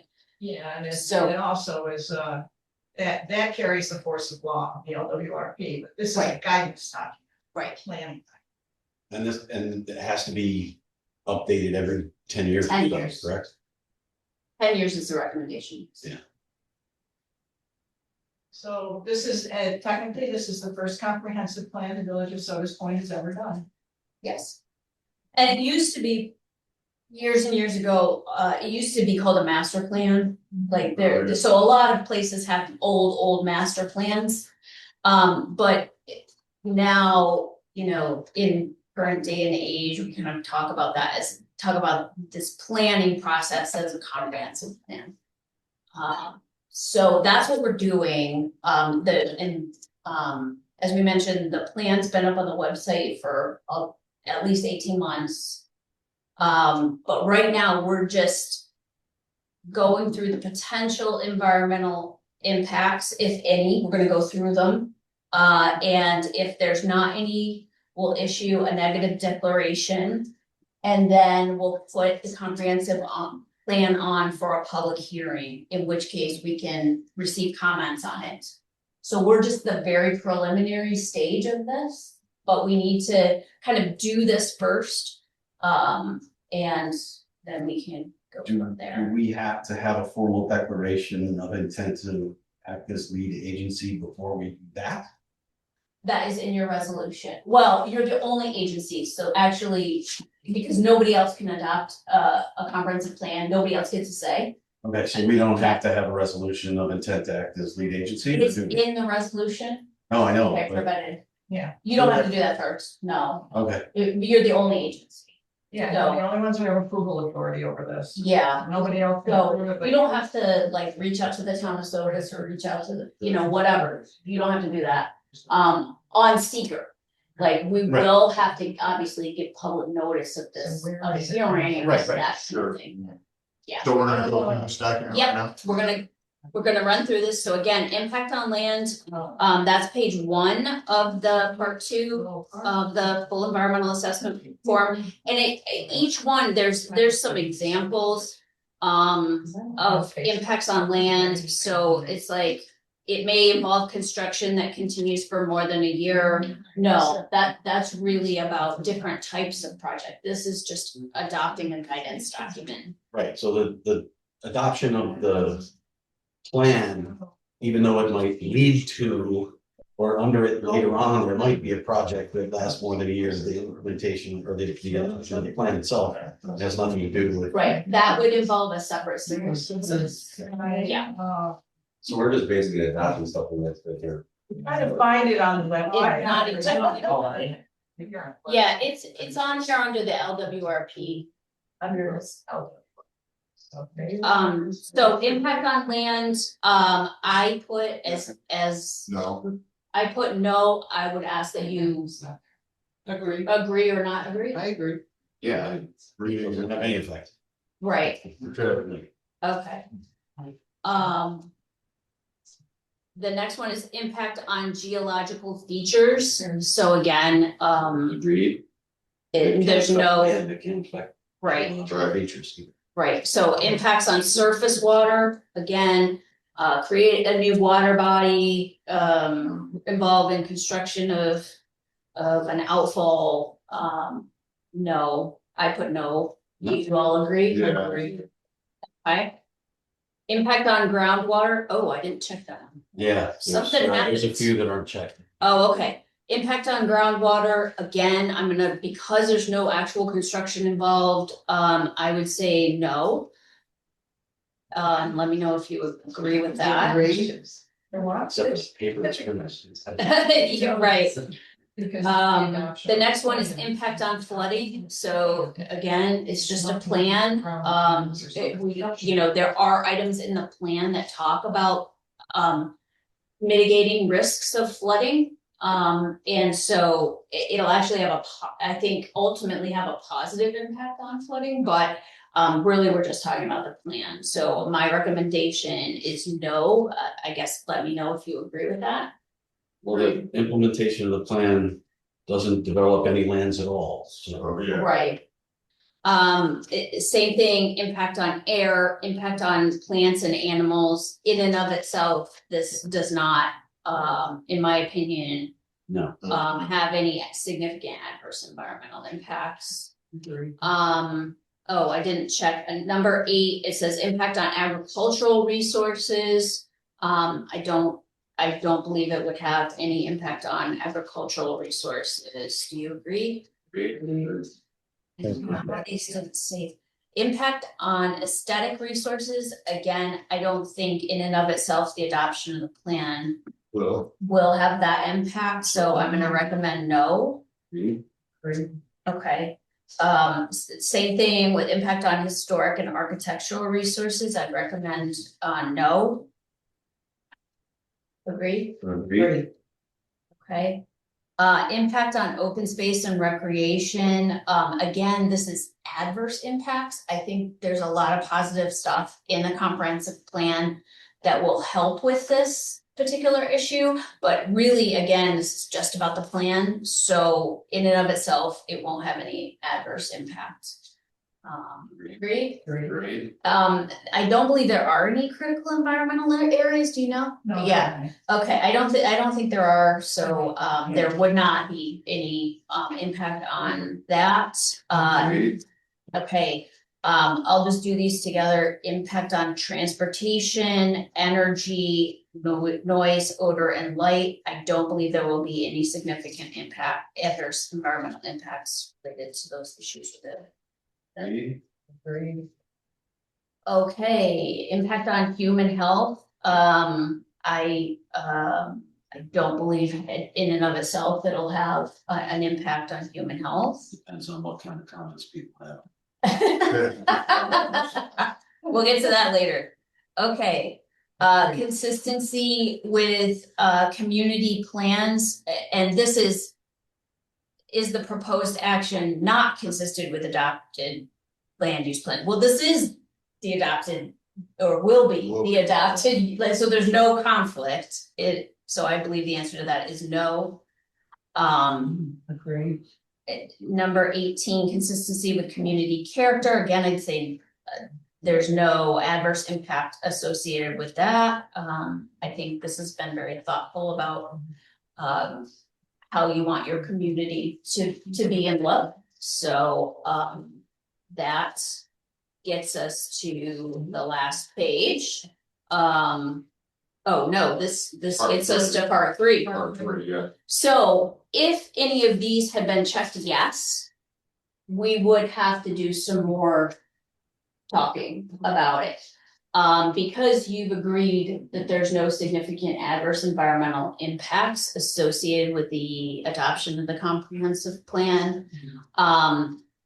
The next part is that you have to make a determination of significance, and in this case, because there's nothing, it's a negative declaration of adverse environmental impacts.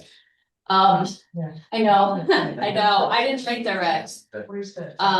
So seeker status, it is a type 1 action, under seeker. We can do some training on seeker at a later time. Type 1 action means there's presumed to be an impact, and type 1 actions are listed, and the first type 1 action is adoption of municipality's comprehensive plan. So it's 100% clear that it's a type 1 action. So we had to go through this whole process, which we did. I drafted out that there won't be any adverse impacts, so I inserted this whole section in here. And I signed it as the preparer of this document.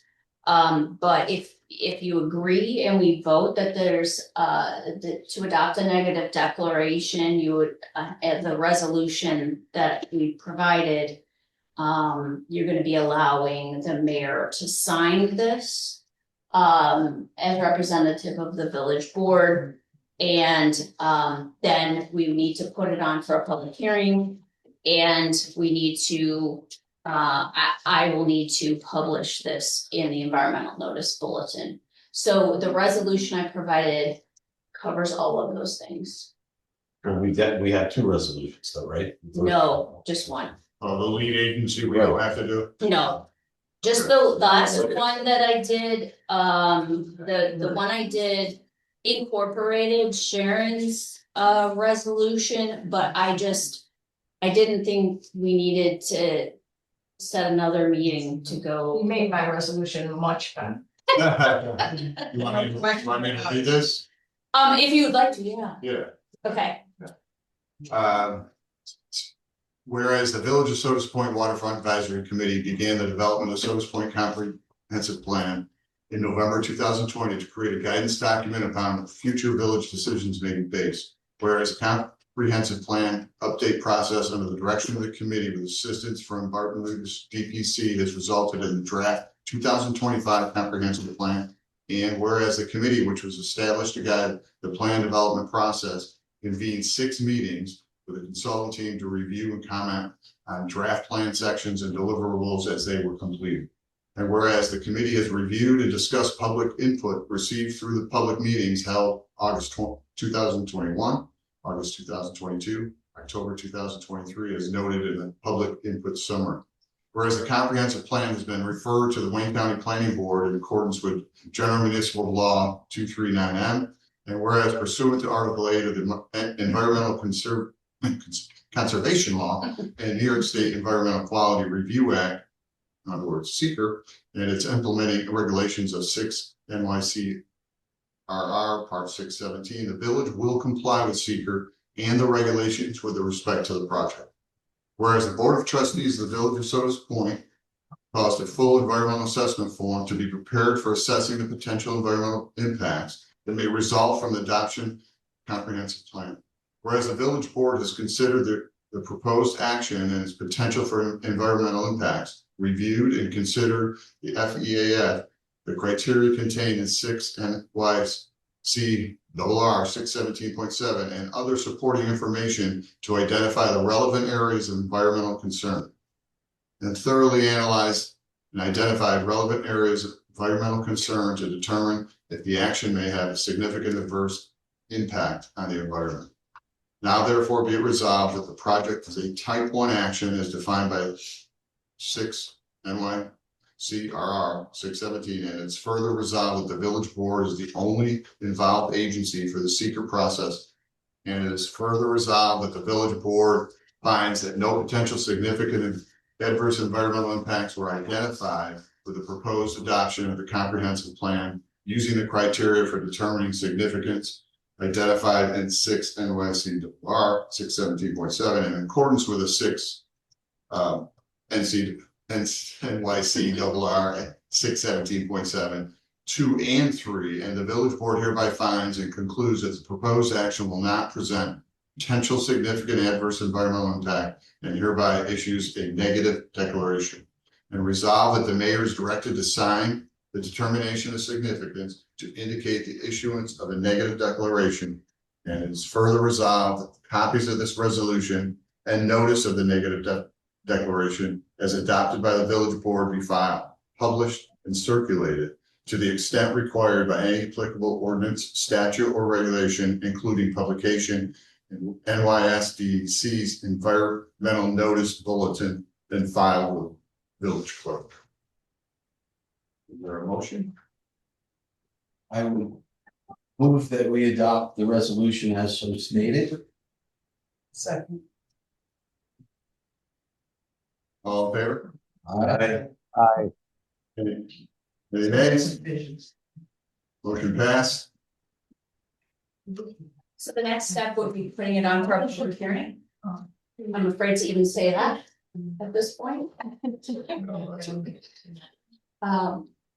Whatever you all think. Do we need a day or do we make it part of the next meeting? What do you want to do with that? I don't think it's gonna take. We doing it April.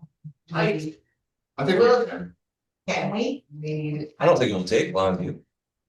I don't think this is very controversial. We've been, No, I don't think we've done it's- so many public meetings around this stuff, so. I hope that we can, Okay. Get it through. Mhm. I do too. Yeah, Great. it'll make. I mean, there's nobody here to.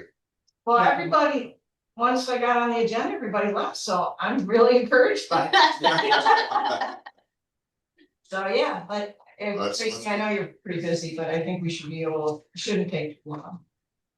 So, yeah, cause, what do you think? Half hour? Half hour tops.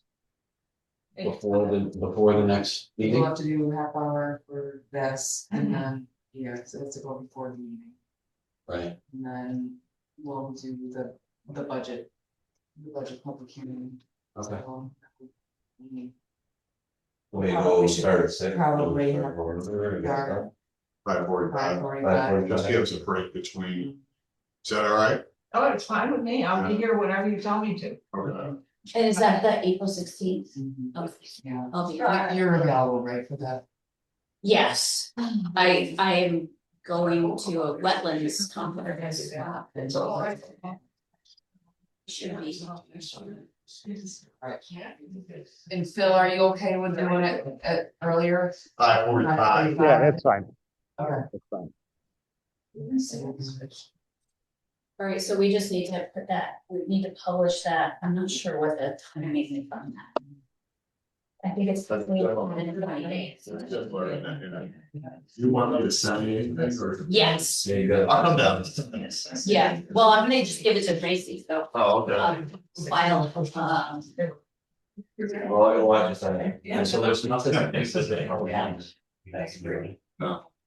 Was it April 16th? Yes. Yeah, 5:45. 5:45. We need to make.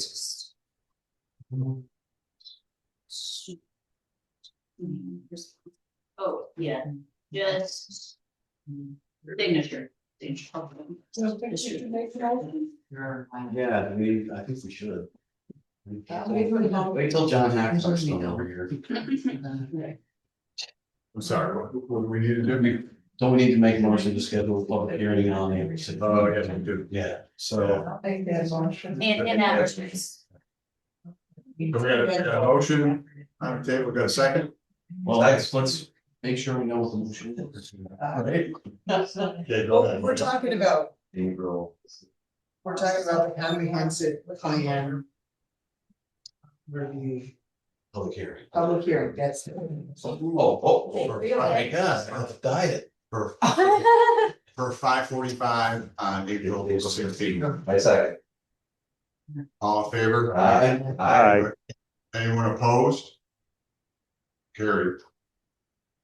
Thanks, Court. Thank you, everybody. Thank you, Amy. Oh, no, thank you. Thanks for working on it. Go back to eight, you gotta go back to eight. Yeah, can I get a motion to approve Seagal's resignation from planning board? Can I have a second? Second. All in favor? Aye. All opposed? It's carried. Can I get a motion to approve Tim Jones for the zoning board? Second. I'll make the motion. Oh. Let's not jump to the second there, sir. All in favor? Aye. Aye. Opposed? That's carried. And we have AIM funding to all our local municipalities, and we're gonna do a resolution supporting the increased aid. It's just a kind of a wish. The New York budget hasn't been passed, and we get a sliver of that. We don't get very much, but they're looking to get all the municipalities to do this resolution. I'm fine with Do you that. want me to read that one in? Could you read that one? I will. Thank you very much. Your voice present. Okay, the following is a resolution supporting increased aid to municipalities and strengthening New York State local partnership. Whereas Governor Kathy Hochul released her 30-day amendments to the executive budget, which include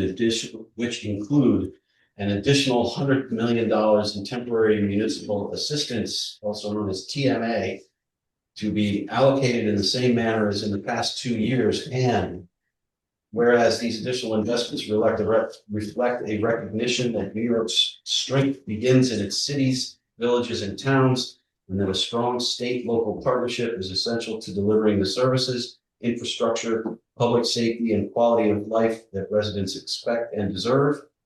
And whereas local governments across New York continue to face mounting fiscal pressures driven by inflation, increased service demands, infrastructure needs, and rising operational costs, while striving to provide relief to taxpayers amid a rising cost of living.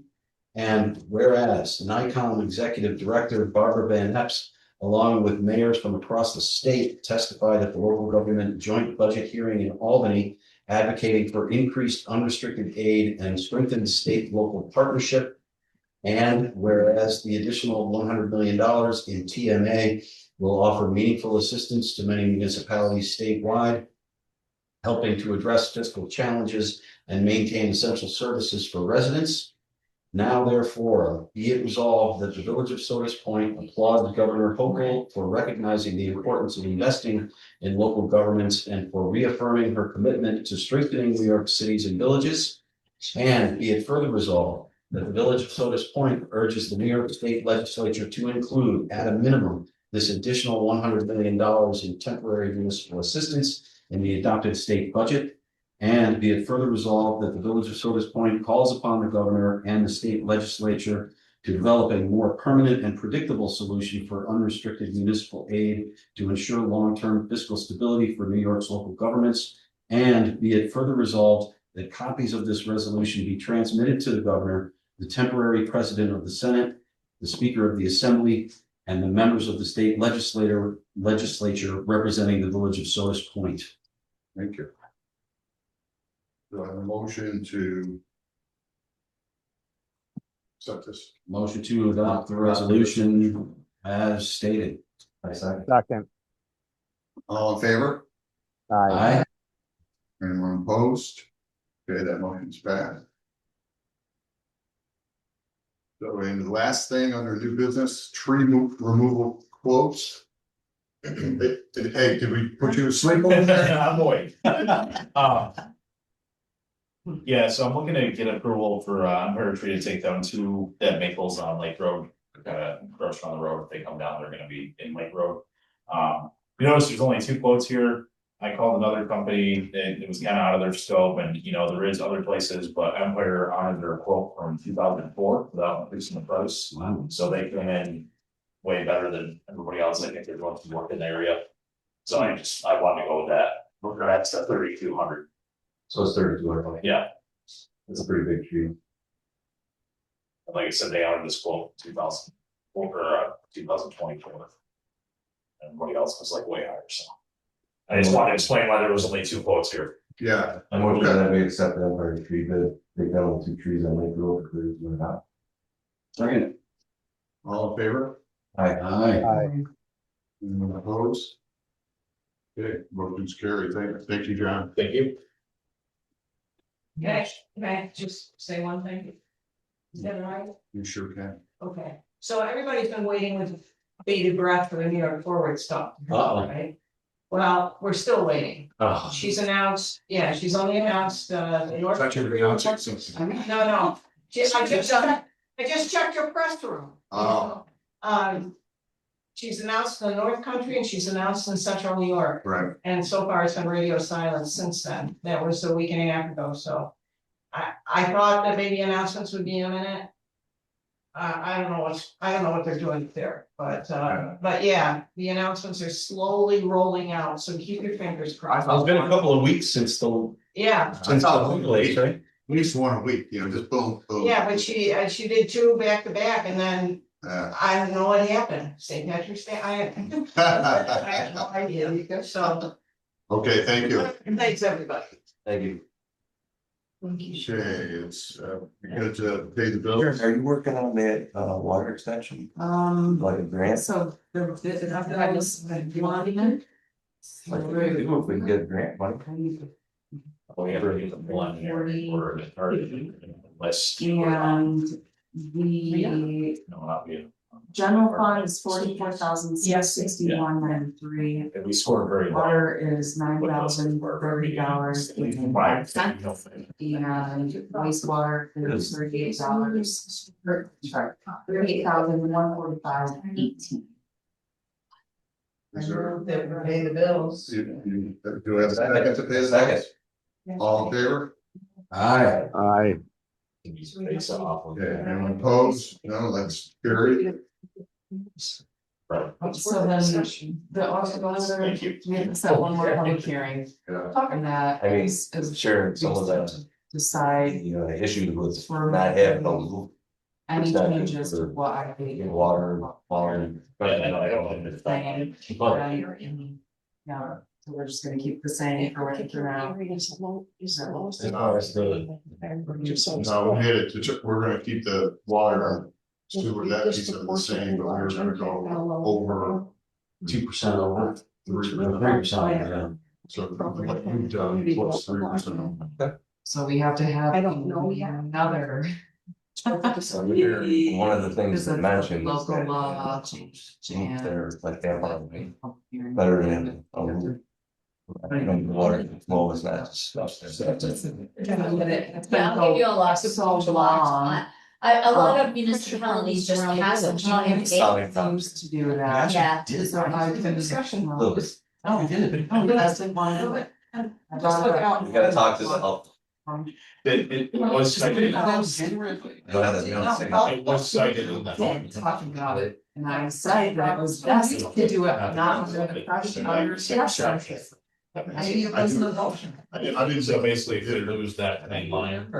Yeah. so what do we do? We need to get a local draft to you, to increase the I grant. can pull one of my. Oh. I can get one of you ones. You guys later. Well, you have to put it on for public hearing Yeah. and. If I were you, I would set a hearing date for the local law on the exceedance of the tax down. And, so set a public hearing date and, allow for publication of that. Which is that the 10 to 20 days too? I think so. Yeah, or it might be 5 days. I'll double check though. But, But it has to happen, yeah, soon. or the public hearing has to happen it has to be April. which, so then we're talking. What time are What we? is this litigation from? This is, I didn't. It's for the Oh, budget. this is budget. Oh, no, we're talking Budget. budget. Oh, okay. We're gonna increase the. I didn't hear it. so. We're gonna exceed the tax cap. Which, how many people are on here still? You- Yeah, so it's gonna be a local law, that'll be local one too. But we need to set a hearing date for that first, right? It has to be April April 16th. 16th. Oh, it has to be April. Yeah, because we have to approve the budget on April 16th. That's her last day, that's what, yeah, that's That's why we why I budget is for. Well, to do it sooner than this. And we have to do the comprehensive plan too. I mean, she's up against the gun on that too. Yeah, I mean, I don't think you're gonna get anybody commenting on exceeding the tax cap. So, I think. Oh, yeah. Oh, yeah. Well, I mean, you're gonna get comments on the budget. But I feel like those two have to go together. Wait, If you don't exceed the tax cap, you can revoke the local law. That's why you always do it in advance. You can revoke it after you finish the budget. So it's like you don't have to safety. do it. It's It's a safety. so the hearing is on going, we'll be going over tax cap, it wouldn't be on the budget. But we have That to. would be a separate discussion, just go to the budget. So you're saying we have to have 3 hearings before our next meeting? You sure do. So one, if we exceed, one for the budget, one for the comprehensive plan. Correct. Just like, come in, we'll bring sandwiches, just, you know. What's this, the 16th? Yeah, that's the 5:45. That's our meeting. Yeah, so. But the thing is, our normal meeting is at 6:30, so we've bumped it to 5:45. This is, we'll have to bump it to 5:30. To be able to, yeah, to be able to, because we gotta fit in all the hearings before, Gotcha. because you do those all before. So do the one at 5:30, do the one at 6. I think we. Well, we already have one at 5:45. 45 is the one. So Yeah. I would do 5:15. Yeah. I would do 5:15, 5:45, and do ours at 6:30. Half hour, got a little break before we start. Yeah, but we have to do 3 hearing, we have to Yes. do a hearing, that's not anything, It's not gonna.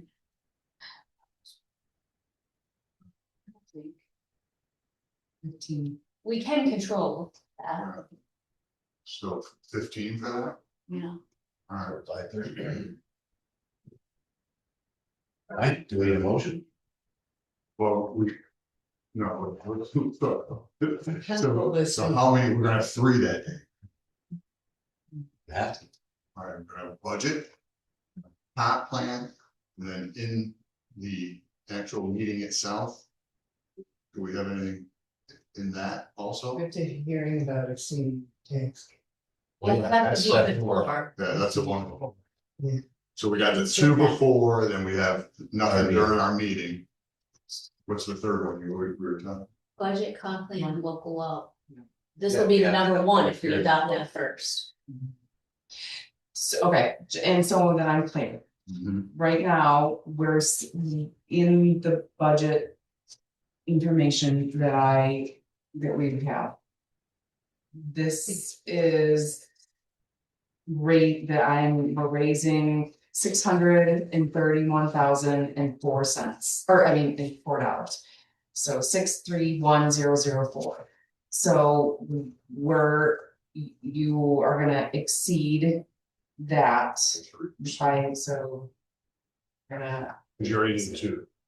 For. I did what we were at, yeah. Which I think is right.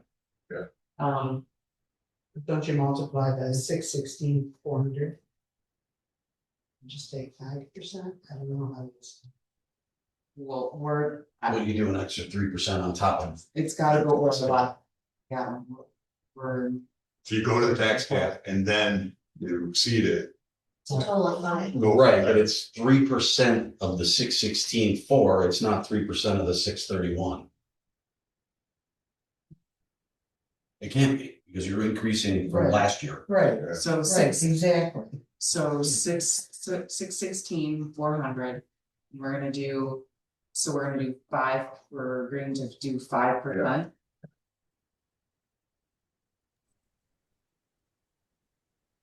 So that would be,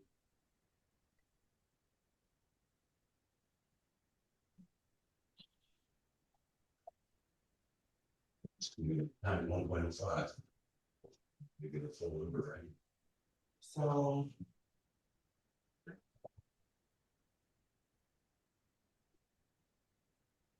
Instead of 6, so it's 16.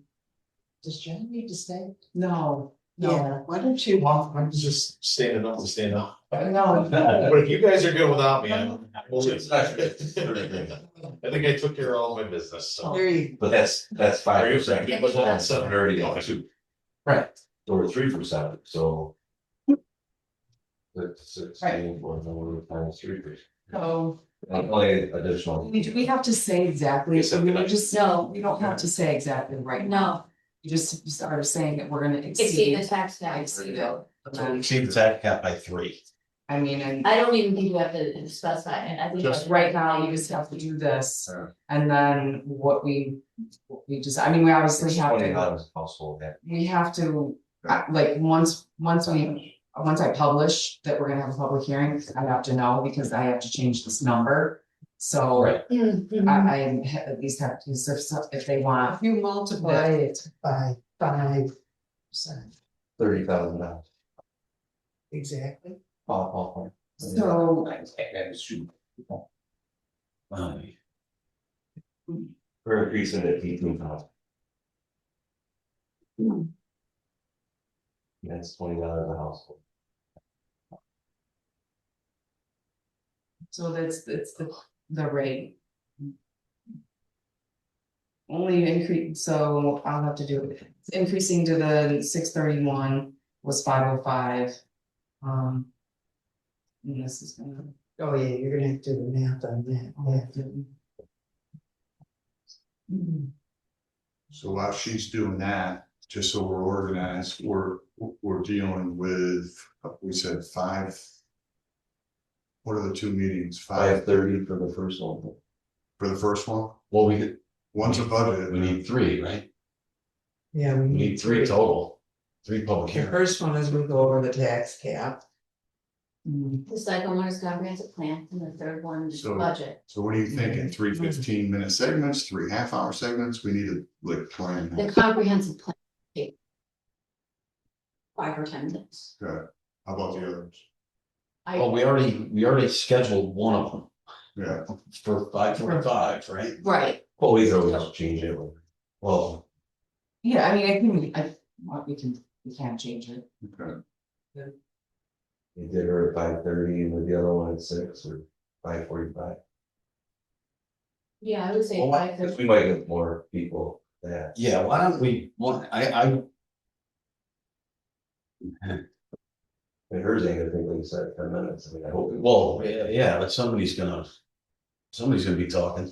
Somebody says I don't like this comprehensive plan. Right. Say in advance, everybody that wants to Answer 3 speak minutes. can, and we have to limit it to 3 minutes, and, I think you'll be okay. Okay. All right, so we probably have to make a separate motion and do we want to do 5:15, 5:30, 5:45, or do we want to do 5:30, 5:45, 6? Yeah, I would do 5:30, 5:45, 6, maybe, yeah. Okay. 6:15. I mean, I imagine the budget will be the longer public hearing. So we'll do the So- budget at 6? Yeah. Yeah. Because that's a half an hour. Yeah. So The If budget- we run late a little bit, we run late. You guys Start don't have everything over later. Right, but- Okay. Okay, so 6, so everybody's okay though, Phil, are you okay, bump it 5:30 too, also? Oh, he's on the mute. Is he on? Oh. Okay, so 5:30.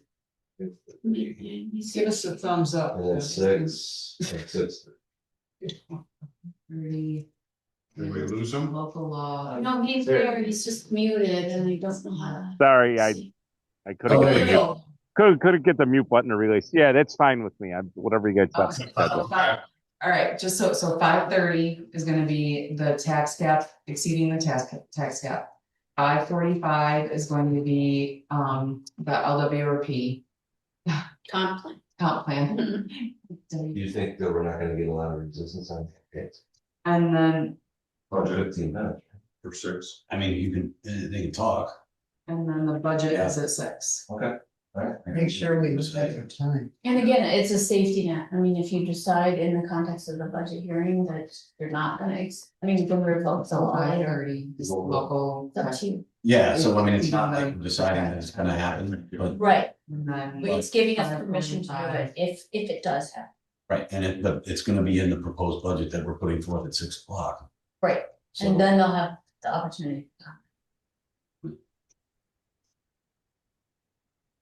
Oh, so you're saying we wouldn't even have to take comments on it? No. No, you can take comments, it's just that the meat of the Yeah. public comments are gonna be on the budget. Yeah. Right, so, you know, the permission to exceed the tax cap is, It was 4 something. Last year, this budget year was 497, 748. and then. This will increase it to what it was, what we had proposed was 505, but it's gonna go up from that. Yeah.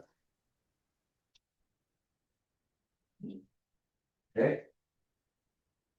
And then last is, All right, so we need to do a motion to schedule those public hearings? and advertise. Okay, yeah.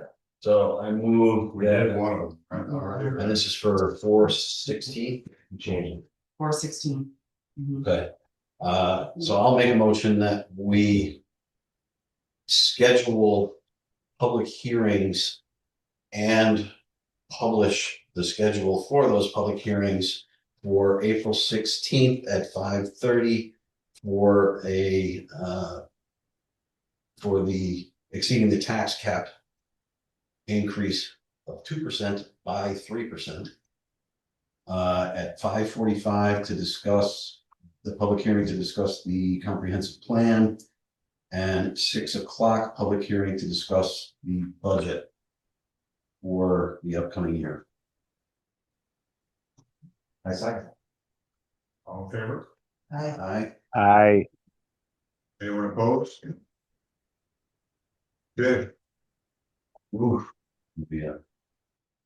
It's gonna be a long day. But here we are at 9 o'clock.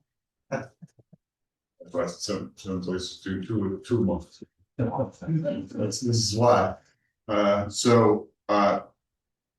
We'll move on to other business to finish, so we have to, I guess, do a motion to go into executive. Do you wanna do the resolution? Why shouldn't we do the resolutions first? Yeah, we can, Yeah. amending the budget.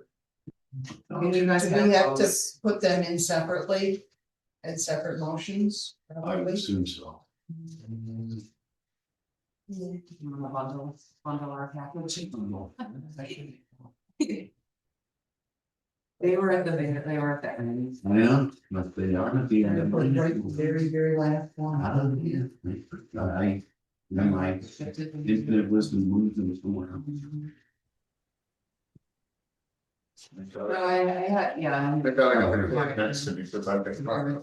Okay. There's nothing to, it's just moved So money from one account. So the first one is a resolution amending the budget, whereas the Village of Sodas Point has received more than anticipated in interest and earnings from the increased rates with Lions National Bank. It's hereby resolved that the village treasurer is authorized to make a budget adjustment to reflect and recognize the $7,457 increase in revenue in the general fund and increase the appropriations in general fund state retirement. So I'm taking the increased revenue and I'm funding the state retirement.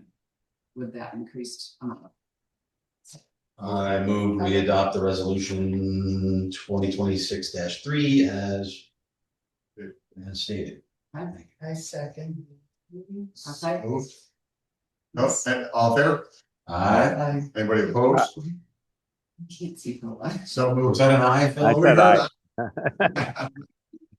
All right, same thing, it is this, amending the budget, and this one is the same thing, received increased amounts and, to increase the rate by the increased rates is hereby resolved that village clerk treasurer is authorized to make a budget adjustment to reflect and recognize $8,144 increase in revenue to the general fund, that's a reserve increase, and increase the appropriations for general fund for snow removal personal services by $8,144.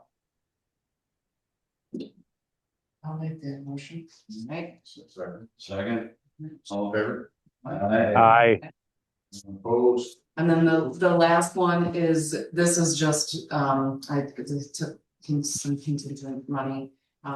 Whereas the section 5-520, the local law allows for the transfers when expenditures will exceed the estimated as shown in the budget at the time of appropriations. And whereas on 3/19 today, the clerk treasurer has determined that the monies available is insufficient to meet that required, and now therefore be it resolved that the Board of Trustees authorizes following transfers as shown below. And then it's taking, that's the short, so your first column is the shortfall, your second column is where the money, I'm gonna take the money from the second column and put it into the first column. So I'm gonna move one money from the these accounts. Well, we have to read that in, don't we? We have to read the transfers in? No. Okay, so they're just as published on the paper here. Yep. And that goes into the minute, this goes into the minutes. So they are negative right now, I need them to be positive. I motion that we approve 2026-3 resolution. Right. Second. All in favor? Aye. Aye. Opposed? Okay. Nice. Okay. Okay. So that's. I would move that we close the public session and move to executive session. I'll second that. All in favor? Aye.